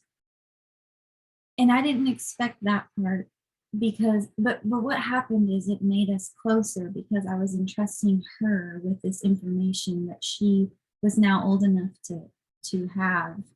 And I think that really built our relationship. And so, as always, God blew me away with something that I was afraid of. And when I was obedient and I did it right when he told me, he was already preparing her to receive that. And so, yeah, just like Michael was saying, I just started out explaining, what's needed to make a human being, the parts that are needed to make a person, and how those parts are joined together, and it's a beautiful thing. And then we didn't really explain the other things until they were exposed a little bit later, like with the guy selling makeup coming to our door dressed like a girl.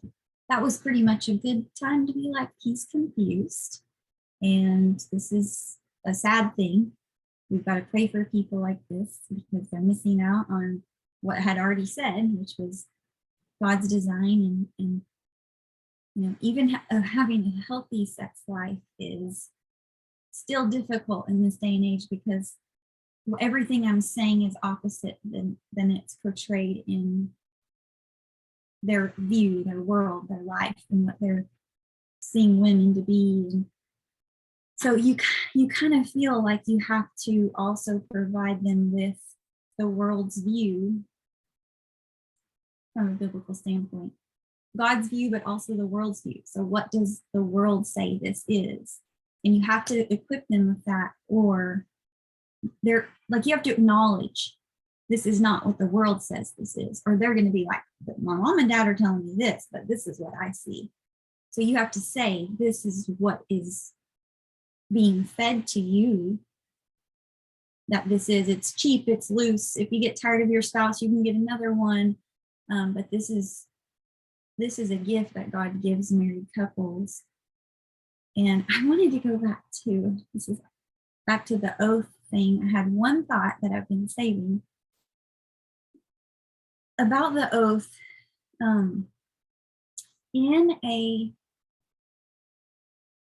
biblical context of what an oath is, it's an awareness of God and his hand and his work in bringing the person to you. So when you are aware that God brought this person, it's very easy to stand before him and say, thank you, I will be careful with what you've entrusted to me.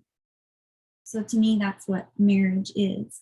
And that kind of ties with the sexual relationship, is it's a gift of marriage. And so you handle that gift with care.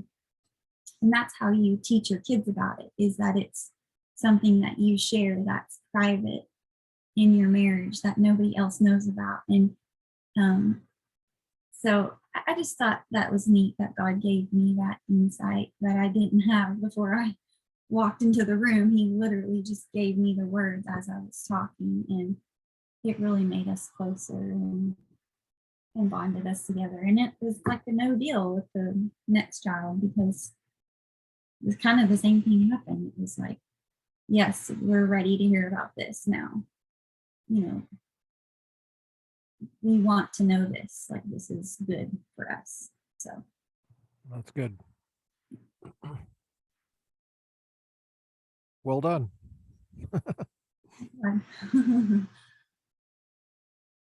Can't even imagine. Can't even imagine what they're facing. Oh, I mean, just Yeah. yesterday, well, I went to Target. I don't know if you've been to Target lately, but in Irvine. I stopped going to Target when they stopped selling guns, because it doesn't make any, the name of the store doesn't make any sense now. Lucas, you're so funny. That's good. Yeah, the girls section at Target is no longer, I can't take my kids to Target anymore. It's no longer pretty rainbows that we can all kind of ignore. It's very blatant. And the picture, the girl's shirt on the mannequin right in the front of the store was so perverted and graphic. I could not. I mean, my kids were not with me, but I won't ever be shopping there with them again. And I've already told them that we're not going to be able to go there anymore. So it's sad. So Wow. I know you can't avoid every business that promotes worldly agendas, but I don't want to read perverted things, you know. Like, Well, you do live in the world. You keep saying the word, the world. Mm. Where else would you get your shirts? I'm just sad about it right now. I guess you could make your own shirts. Yeah. But I don't know. What's your thought about being in the world but not of it? That's a technical term for people listening who don't know what the word the world means. How would you define the word the world? Mhm.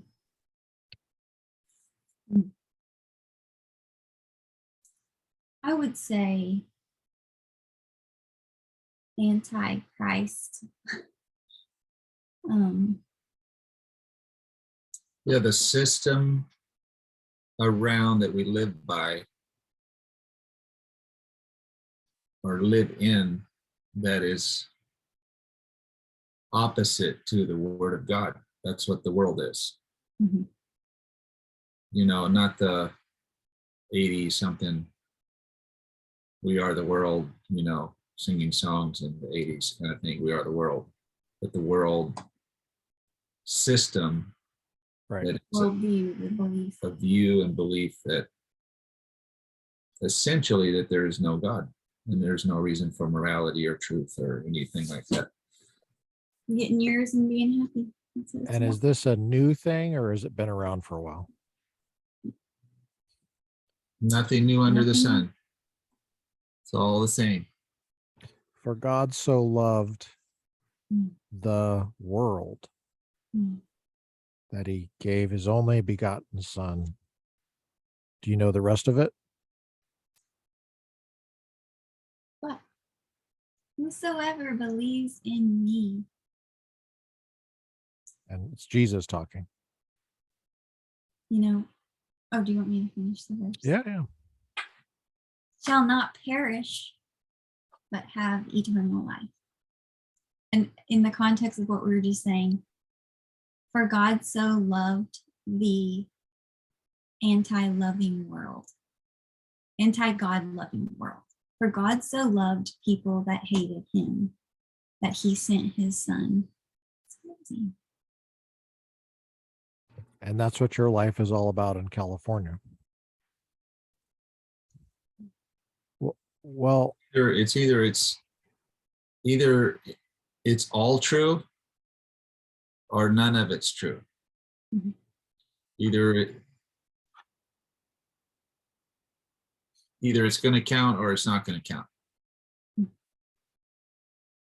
This podcast, what you do, what we do, it's either there's going to be eternal life and eternal rewards for this, or it's not. And so I had a friend who was a non-believer tell me, hey, I'm going to be faithful to my girlfriend. And he was living with his girlfriend at the time. When I go out to the club, I want to be faithful to my girlfriend. separate bedrooms though, right? Yeah, exactly. Separate bedrooms. And I said, hey, don't lie to yourself. If it were me and I were you, since you're already living in sin, you might as well just live it up, because you're not going to give an account for anything according to you. So who are you being faithful to? Because there's no such thing. If you want to be faithful, then you move out of that place with your girlfriend, go get right with God, and then go get married under the Lord, and you'll be faithful. Until then, don't fool yourself. Live it up. And he said, but you're a Christian. You can't say that. I'm like, you want me to tell you what you already are going to do anyway? Or you want me to tell you the truth? So the truth will set you free. So honor God and repent and get right with God, and then move out of there with your girlfriend and you'll be faithful. So it's either really counts or nothing counts.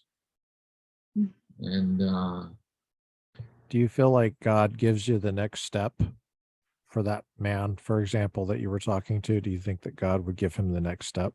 Mhm. absolutely, We've seen. Some firm thing to stand on absolutely, if he was gonna move out? Yes. absolutely. Because And God, you say that based on experience of seeing this? Mhm. In other people, or even, I Yeah. mean, when you're moving away from sin and toward God, it seems like it would be unloving if he didn't help you. Could you share some details about an experience that you've had that gives you that confidence?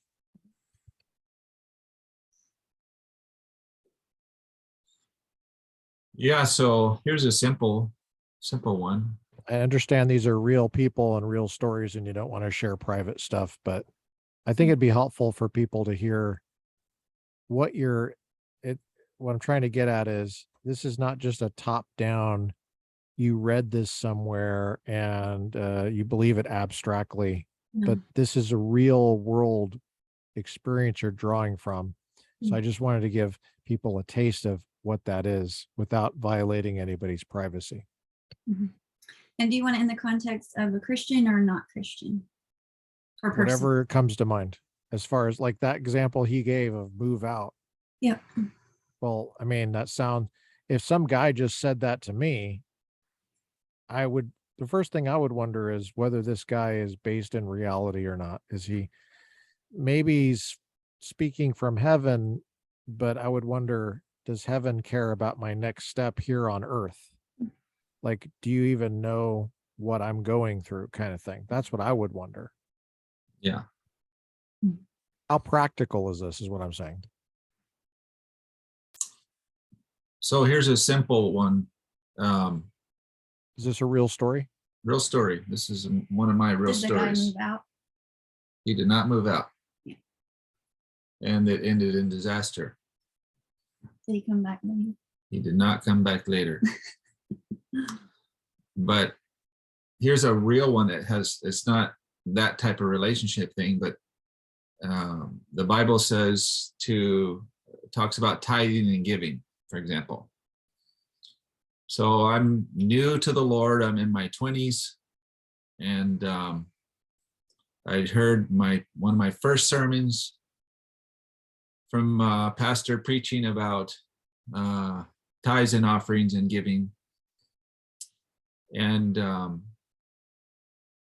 remember clearly thinking, that sounds true to me. According to the Holy Spirit, it's true to me. I'd never given in tithes and offering or any in my life. And I looked at my little budget, and it was $200 for that week. Okay. And I said, well, what's tithe? What does that mean? 10%? What does that mean? I don't know. But I'm going to give 10% would be $20. After I do all that I'm going to do, I think my bills would have been $170.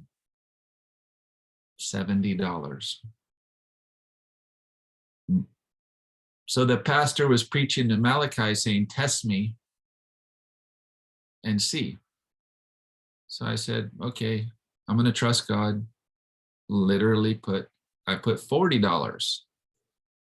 10% would be $20 of 200. I said, let me do $40, because if God is really God, can I trust him with $40? I'm still not going to make my bills for that week. So I went to work that day and I said, Lord, I gave what I had. And is this really real? Or is this like some guy wanting my money? Mm-hmm. Or is it just a waste of my time?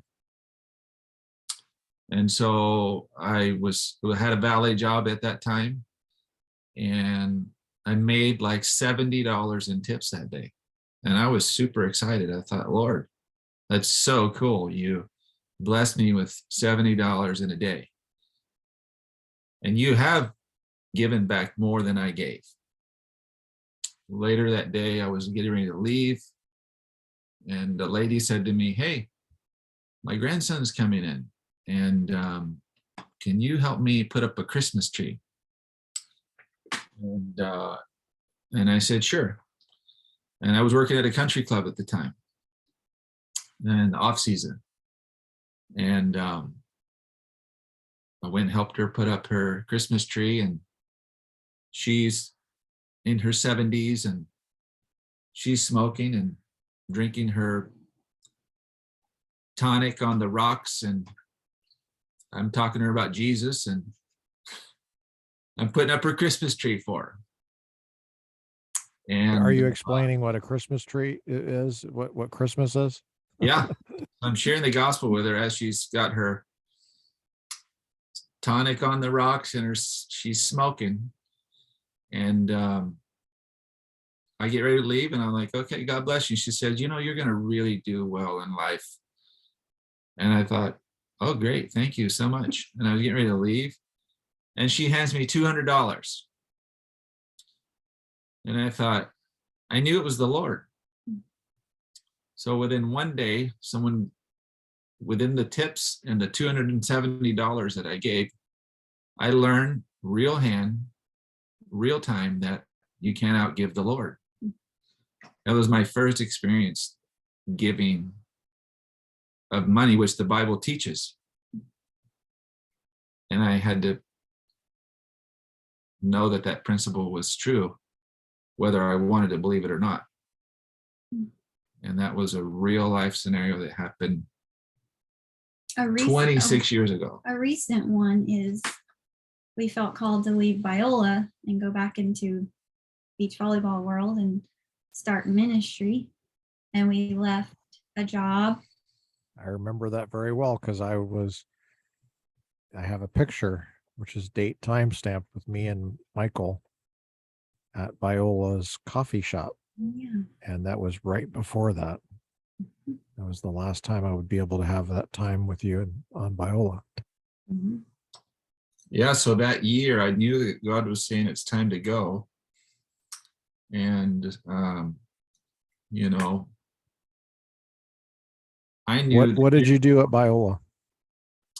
I worked in graduate admissions with master's and PhD students, either for Talbot or for Cook School of Agricultural Studies in graduate admissions. Yeah, and that picture that I have with you and me, I think it's dated January of 2017. Does that sound right? It sounds exactly right. Yeah. So January, so the year before, I knew God was saying it's time to go. And I told her it's time for us to go. And, but I said, I don't know where we're going or what we're doing, but we're going to go. But I won't go until you're on board, because we got to be together in this. And I'll wait for you, for God to confirm to you, so that we're in unity. And it was up until the end of that year. And then I came home December 2016, and she said, you have to leave. And I wasn't sure what it looked like. Was I going to apply to other jobs? Was I going to go forward in faith and trust God, or how was it going to go? And so the final days of before I resigned, you're still wrestling like, man, am I really going to resign here without having position, 4 kids? Am I going to go forward with this, or is this where I'm just going to become religious, or am I really going to trust God? How long had you been on staff at Biola at that time? Almost 11 years. I would say pretty close to 11 years. So were you doing beach stuff on the side on that during that time? Yeah, we would just, we'd always been involved, beach volleyball world, but really ministry in that sense on the side. Mm-hmm. And the weekend before I resigned, we went and had dinner with a family, and we walk in and we just barely get to knowing them, an older couple, and they said, hey, here's our dog. Oh, what's your dog's name? His name is Rezzy. And I said, Rezzy? What's that? And he's like, oh yeah, it's short for resignation. I'm like, okay. And I'm resigning the next day. I'd already written my resignation notice. And it was just the last thing that God did to show us, like, this is the way. The dog's name was Resignation. Resignation. In real life. In real life. We laughed. They didn't know what we were laughing at, but we just still to this day were like, wow, if it wasn't clear. Oh, and the devotion that morning that we were reading was, will you go without knowing? That was the name of the devotion that day. It was Oswald Chambers, January 2nd. So clear. So wow. We're like, okay, Lord. And so we left. And so you're talking about practically meeting your need. Will God show up when you move toward him in faith and obedience? You know, that was 5 years ago. And, you know, it hasn't been easy at times, only because of my own fear and inadequacy to have perfect faith and trust. But we've never not paid our rent. We've never not had what we need to be here. And God provides over and over and over in miraculous ways. We rarely buy clothes for our kids. We had 3 people this last week give clothes to our teenage girls. They don't even know each other. You know, we just watch the Lord. And it's specific things. I just want to say, my girls had just said, Mom, I need some jean shorts. And we got 3 bags of jean shorts. And I get emotional because God is intimate and he cares, about every need that we have. And he's fun too. You know, he likes to give good gifts to his children. So he's always provided for us in such unique ways. And yeah, and in the past, I mean, prior to being with Mission Enablers, we kind of lived on the side of George Mueller, don't ask and don't tell. And then when we joined with an agency, now you're support raising and you're asking and telling. But what you've had to learn is you're really inviting people into something that it's really between them and the Lord. I mean, well, it's a different that's their level, thing. a different, not level, but different type of ministry, because it's very humbling to put yourself out there and say, I mean, God told us, share your story. That's what he told us to do. We know that. But that comes with a lot of people misjudging you or putting their own thoughts about you. But you know, God has used it and it's been awesome. But yes, practically he shows you the next step. He tells you where to walk. If you're listening. And it's scary, you know. And if you're willing, like I just taught on this morning, James 2, you say you have faith, but show me. Mm-hmm. Go for it or not. Do you trust that God's going to give you that blessing upon that relationship with the girl you should be moving out with? Well, put it to the test and see if it's real. Mm-hmm. And if God is really real and he really does run the world, and he really did give you all the hairs on your head and he knows the name, your name before you were born, created in your mother's womb with gifts and talents, then he certainly knows enough to bless you in all sorts of ways when you follow him. Now, is it a prosperity thing where if I follow God, I'm going to get the Bentley? No. And that's what I was going to say. It's not about the jean shorts. It's about knowing that God hears your specific need and meets that specific need. There's an awe there in a, you know, when it's very specific like that, you feel like God really is listening to you and hearing you. And of course he is, but you know, when it's that specific, you know, right, it's scary at times. It's like, oh, I need to really be careful what I'm asking for. And you know. Do you mind if I press into that a little bit? It seems like it's just a question I wonder if you thought about. The whole thing of living by faith like you are and trusting God's provision. If it did come down to where you're losing the roof over your head, is the attitude something like, God will give me another roof over in the alley or something for tonight? And then like I'll find some like half-eaten burrito. And I still will just thank God for that. And that's God's provision.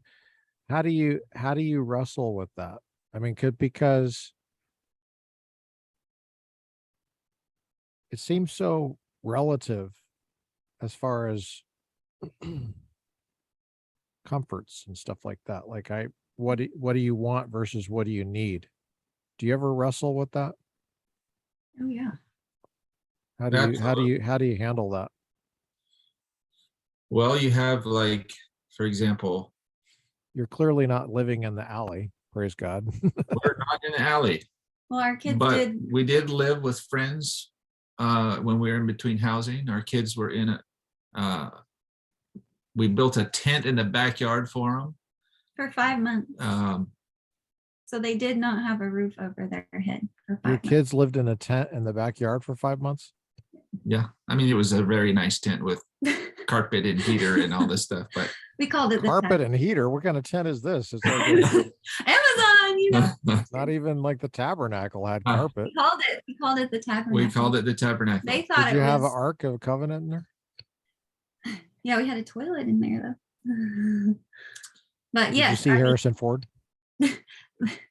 there have been times where our faith has been tested, and you know, going through this is all before COVID, but before God started dealing with us in a different way, in a new way, and testing our perseverance, I think. And are we going to stay the course? Are we going to stay faithful to the call?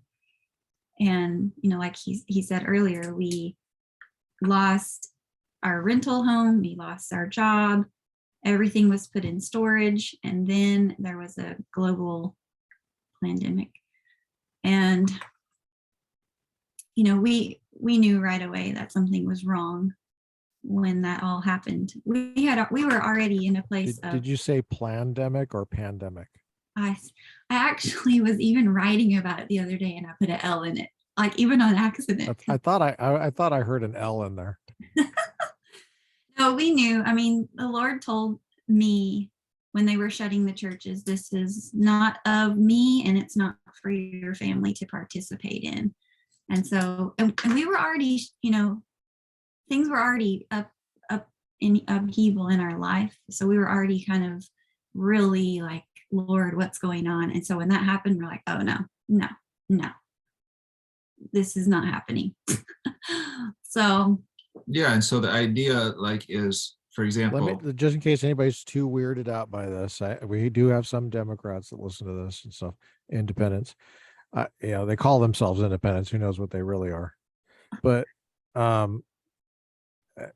just want to reassure you that every guest I have on, we do a COVID test, and I have them tested, and I had you guys tested a couple days ago, so you guys are good to go for this program, and I feel totally safe being with you without a mask, because my camera is at least 6 feet away. It's zoomed in, at least. And I know that. So I'm 6. We're doing social distancing. 6 feet. The camera's 6 feet away. You guys are tested. You got negative tests. It might have been a false negative, though. I don't know. So I just wanted to say. But anyway, so that's a crazy time. That is a crazy time. And you guys had the exact same intuition that I had about it. Like, something going on here. Something dark is going on here. So Is that fair to say? Was that your attitude? it was, I mean, the Lord made it so clear that it was so intensely dark. I mean, we were getting, when we went to Tennessee, they were shutting states down behind us as we go across the borders. When we got into Arkansas, we were not allowed to stay in the hotel because we were out of towners. The government had issued that we could not, no hotels that day, from that day forward, could have any out of towners stay. In the state of Arkansas. So they locked the door in front of our face in America and said, you cannot come in because you're from California. And I'm like, no, I'm from Tennessee. So. But yeah. that was. How do they know you're out of towners? It's because of what you told them? We had gone in to get our reservation and they wouldn't give it to us. So he came out to tell me, and my kids had to go to the bathroom. And who lives in town is staying at a hotel? Right. That's good. That's my question is, it's what isn't that your entire business model is based on being out of towners? It's kind of like saying, if you're hungry, you can't come in this restaurant. Well, those are the only people that would be going into the restaurant unless they're going to rob you. Yes, the lady actually locked the door on Caleb and her as they were kind of come in to go to the restroom at 11 Yeah. o'clock at night as we've been already driving 14 Well, hours. you understand, as business owners, if they have any common sense as business owners, they're doing that not because they want to, but because they're afraid of something else. Yeah, Because that's their business, and they're losing business. We saw yeah. it in California. We saw it California. Our favorite bookstore was shut down, Mhm. and I was looking in the windows at all these dangerous books. Oh my gosh, so dangerous. What a dangerous place. And meanwhile, I can go get I can go get a decaf coffee, Yeah. which this is it's an incoherent concept. Decaf coffee. I can get a decaf coffee. That's really important for our civilization. Decaf coffee. But books, that's not important for us. So in fact, that's dangerous. Anyway, Well, sorry. we Don't get me going here. But we would yeah. tell people, so you don't want to let us in because you might lose your job, but you're going to lose your job anyway if you don't let us in, because there's going to be no way to pay your check. And then they'd be like, oh. So Yeah, that's deep. That's a deep point. interesting. But So we Well, they went. were great inflated in economics, I guess. well, we went over to the gas station. I said, I have no idea what we're going to do, but God will provide somehow. You guys go. We'll go across the street to this gas station, and it's in a military town in Arkansas. Fort And Smith. so they go, Fort Smith, Arkansas. So we stop in there. They go to the restroom at the gas station, and I'm calling. I don't know where I'm at because it's dark and it's not city lit. And I find this hotel and just happened to be across the street, but I couldn't see it because there's no city lights. So I called the guy and he says, "Are you from out of town?" I said, "Yeah." And he said, "Oh, okay, are you just passing through?" And I said, "Yeah." And he said, "Well, come on over." So we went over, and I said, He ignored the governor issued decree, which was really cool. Were you tempted to lie to the guy? We were pretty tired. I was tempted to lie to the guy, but I told him the truth. I mean, we had license plates. No, I live across the street. I got a nice big house, but I really want to stay in your crappy little motel tonight and pay you for it. So we get in there, and he says, "Hey, he's a shorter fella who looks military-ish, and he says, 'Hey, I have kids, so here's some snacks for your kids, and I hope they have a great time. Don't worry, and they can go in the pool. No one's here really, so it's great.'" So we go upstairs, and she says, "Hey, you got to go downstairs." And Did you pay with a credit card? How did you pay? Cash? yes, we might. I think we paid with card. Yeah. So there's a record of you staying there. Yeah. So she says, "You got to go down and talk to him about the Lord." So I go down and I said, "Hey, I don't know where you are with the Lord, but God used you to bless us with an opportunity to stay here because we had no place to stay." And he said, "This may come a little strange to you, but I'm going to share this with you anyway. I used to be around youth ministry more than 10 years ago. I was a Marine. I was 2 tours in Afghanistan and Iraq. And I've just recently separated from my wife. I have 3 kids. And 3 days ago, I was contemplating suicide in my backyard. And I asked God to send me someone, and he sent me you." And that was our beginnings of staying at the hotel. So we talked for a while and we prayed and we left. And he texted me the next day, "Just remember, the Lord sent you here to save a drowning man." And he kept up with us for another couple months. And so what the enemy used for evil, meant for evil of the one hotel, God turned to good for this young guy. And yeah, so God does provide in a real practical way. even a little hotel for your children to go to the bathroom and have some snacks. That's a perfect answer to the alley question I asked earlier. We could never tell you all. You guys, I get the sense that you have lots of stories like that. It's not like you're just going, okay, okay, I guess I can tell them that story that one time, I guess, and I hope that takes the time of the podcast. I hope. Seems to me, I think you're holding back a lot. Is that true? I Got a think lot of there's a lot of stories. We've had a lot of stories. Yeah, You don't have to say them all today, but we've seen the Lord do incredible. Yeah, we there's no way. We write them all down for our kids and for ourselves, so that when our kids leave the house, they'll have a record of everything that has happened. You wrote the Fort Smith one down? Oh yeah, of course. Everything. We always write down, because God told them, the children of Israel, when you cross the Jordan, remember, set the stone of remembrance. So we try to write those down as a family when we see the Lord answer. That's in Joshua chapter 4 for those who were biblically illiterate. That's in the Bible. It's the 6th book of the Bible, the 4th chapter in that reference to the stones. We are told constantly to remember, and in our darkest seasons of doubt and fear, we open our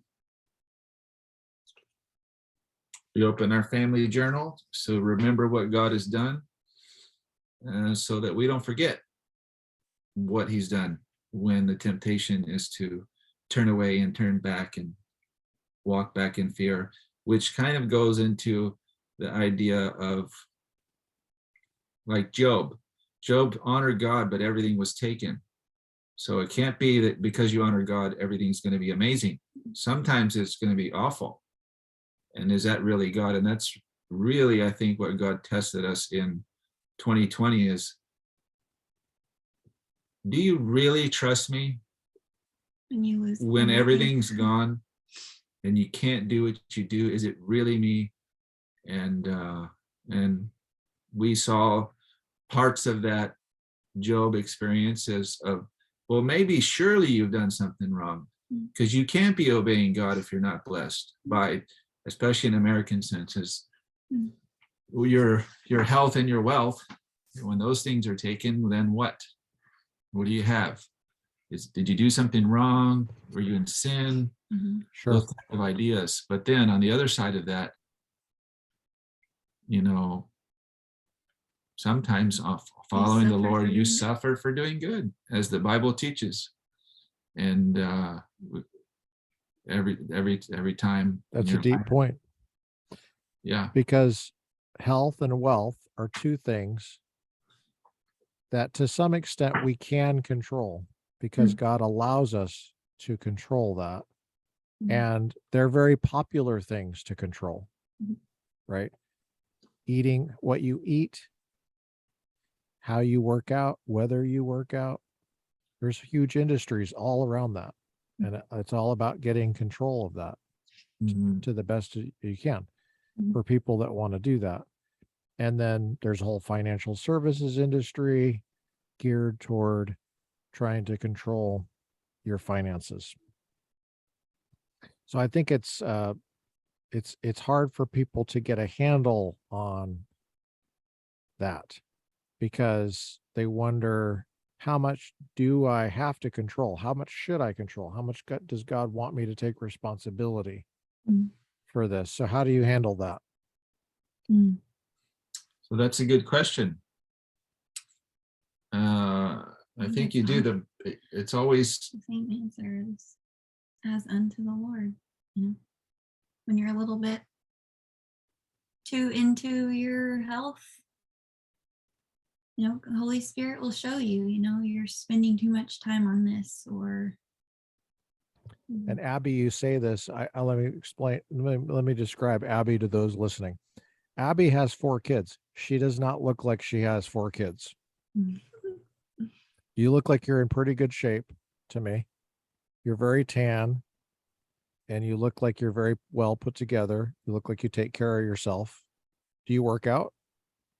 Every day, You work out every day. That's a shocker. except Sunday or whatever. I'd be day. like walking by somebody's brand new classic car that's spick and span, and I go, "Do you ever wash it?" Every day. Other day. What? So you take care of yourself. Both of you do.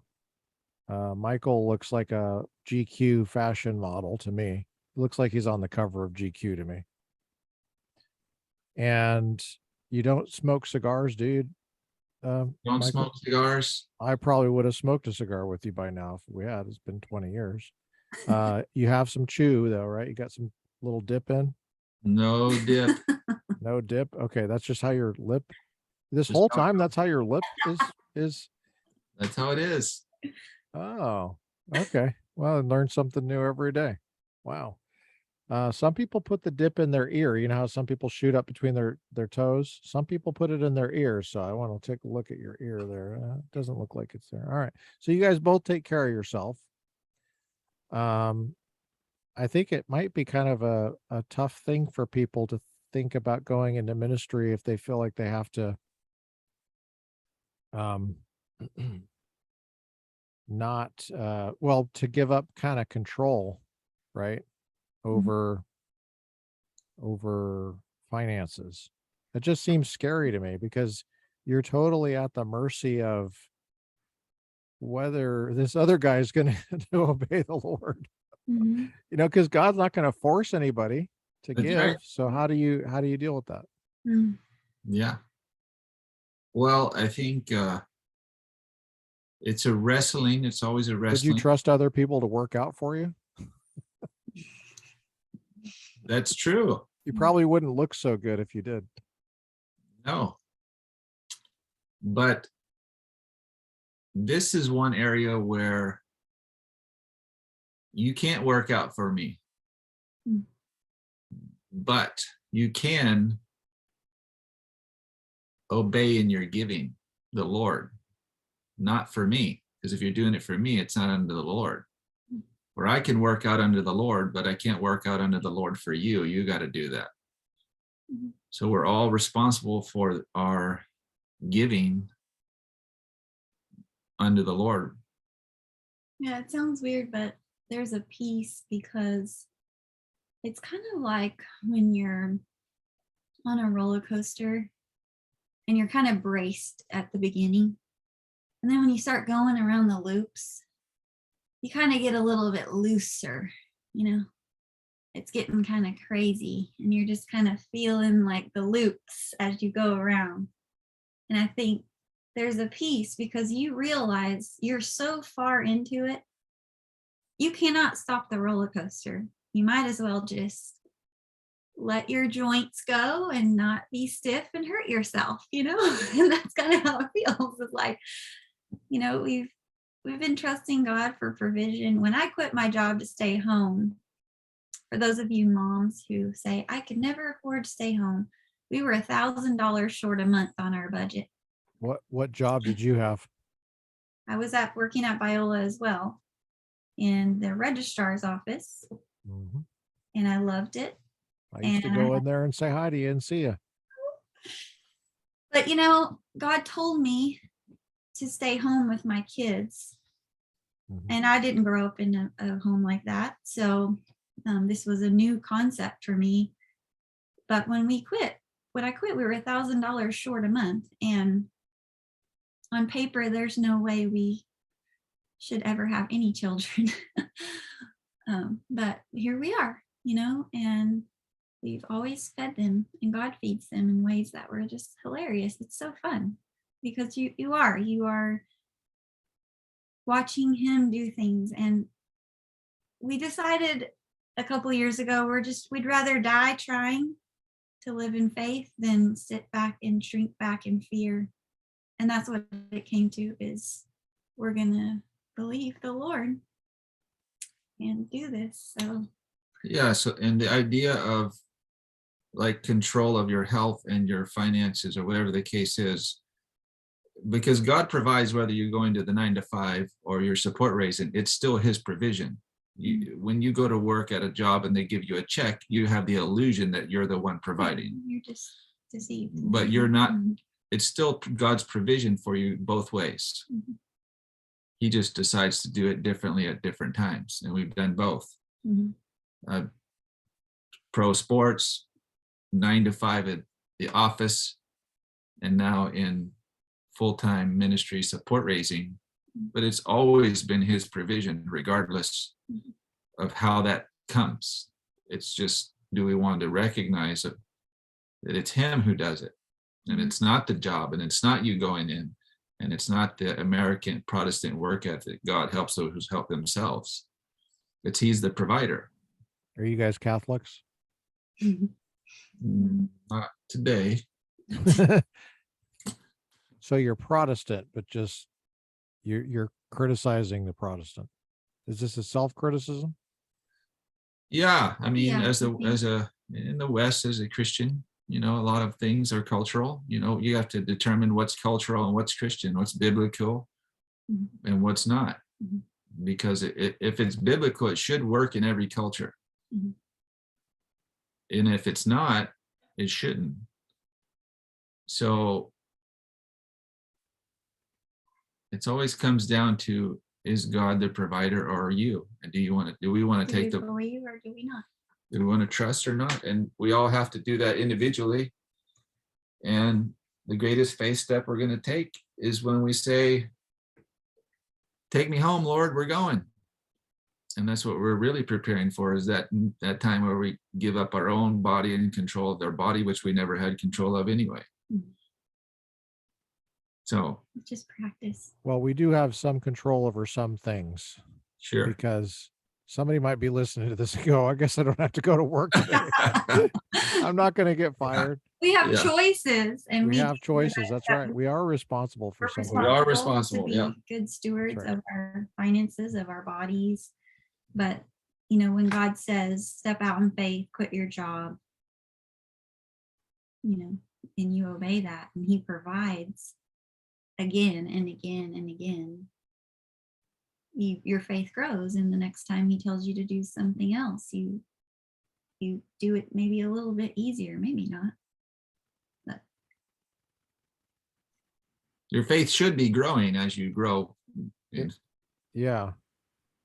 If somebody's listening to this in the future, it's hard to see how someone would have been listening to this in the past, but somebody in the future is listening to this and they think, I feel a prompting to give them some money or give them something that might be of value to you and what you're doing. How do people get a hold of you and figure out that whole process of getting on board with what you're doing? They can email us. Our mission agency is called Mission Enablers International. They can give through that. It's tax deductible. What's the email address? Michael and Abby Clark at gmail.com. Okay. it's really old, so we have Really our own old. names. But if they email us, we can send them information on if they want to give or whatever they like to do. Okay. And then we send out either monthly or every 6 weeks a newsletter to folks. Kind of keep them updated what we're doing. Okay. And what was the website again? It's Mission Enablers International. You have our information there. I'll put your email address in the notes to the episode, and everybody will see it that wants to see it. And I'll also put the name of the organization. Of course, if they have your email address, then of course they can get anything else they want from you. You guys are on, do you guys check email regularly? Yeah. Like every day? Yeah. Or maybe not on the Sabbath? Not on the Sabbath. Okay. I could send you our family giving page that people go to that's specifically to us, and a link if you'd like. Or Yeah, do that. Send me whatever I could post up there so that people could go right to it. Okay. Thank you. And they can give you what's this new thing called? Bytecoin? They could give you Bitcoin. They could give you I don't know, maybe they want to give you a handgun because they really like you. We're in California. You got to go through a background check, of course, but you know, or whatever. Maybe they give you, they have an old car or something. I don't know, whatever. They have something laying around, maybe some old wool sweaters for your chilly days there in July on the beach or whatever but there might be some quirky things coming your way. I can't predict. I can't predict, but it's interesting, and we love having you on the podcast. Would you please just close this time with us with just a brief presentation of the gospel? Want to share that? Okay. Well, simply put, all have fallen short of the glory of God. We're all sinners. Jesus Christ came in the flesh, died on the cross, paid our penalty for our sin so that we might be saved, spend eternity in heaven with him. And Romans 10:9 and 10 says, if you believe in your heart, confess with your mouth that Jesus is Lord, you will be saved. So it's with your mind and your mouth that you state it, but it's in your heart that you believe that Jesus is the Son of God and he paid your penalty for your sin. When you do that, you'll be saved. Saved from what? The judgment of God. Someone's got to pay the penalty for our sin, and Jesus paid the penalty. That is the gospel. It's a free gift. You can't earn it. If you could, you'd already done it. And once you do that, you are considered what the Bible says to be born again in John chapter 3. And all your sins are forgiven. As far as the east is the west, they're not remembered by God. You're a new creation in heaven. And all the angels rejoice when you make your commitment to God by putting your faith in Christ as the only way and sacrifice for your sin. And that's what it means to know God. And it's a personal relationship with Jesus. It's not by being religious or going to church. Church is good, but knowing Jesus and knowing the Lord personally is how you're saved, and you can know him because he made you to know him. So that's a message of hope. Could you define sin for us? Sin is the substandard of the perfection of God. So we're created in God's image. We have eternity set in our heart to know God. And if you define it based simply upon the 10 commandments, there's more than that, but let's say the 10 commandments, it's fallen short of that standard. If you pick the first two, Jesus says, if you've broken one command, you've broken them all. And once you've broken a command, you have fallen short of God's standard, perfection. So that's what sin is. And no one on this planet other than Jesus met the standard. And he gave his life freely so that we can be set free from that penalty. That doesn't sound very hateful to me. And when you mentioned the guy coming to selling the lipstick, someone's thinking because their group says this, and they don't think very carefully about what the group is saying, but they say that you're hateful. But that doesn't sound very hateful to me, what you're saying.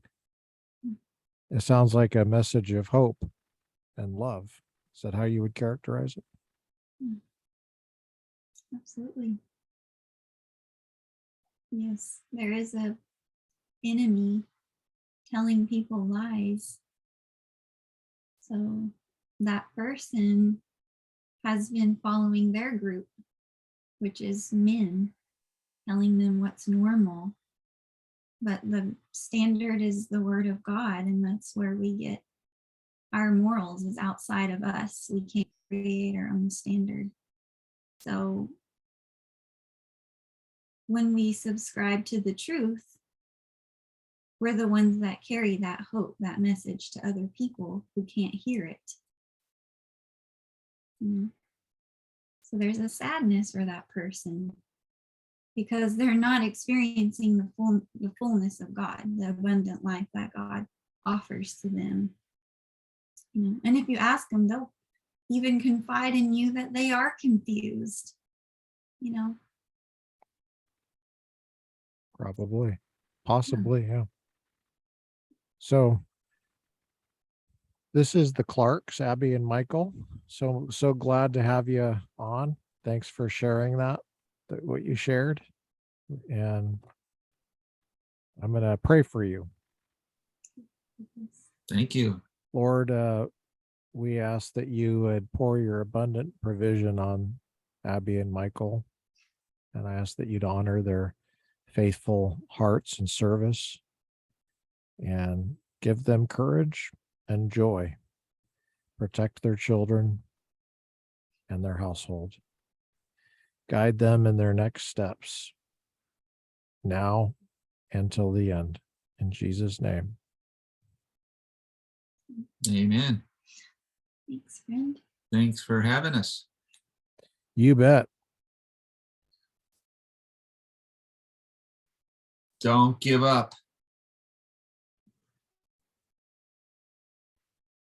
Don't give up, whatever you do. We have been there, and the devil tried to snuff us out, but he didn't win because the Lord holds us in his hand. So don't give up.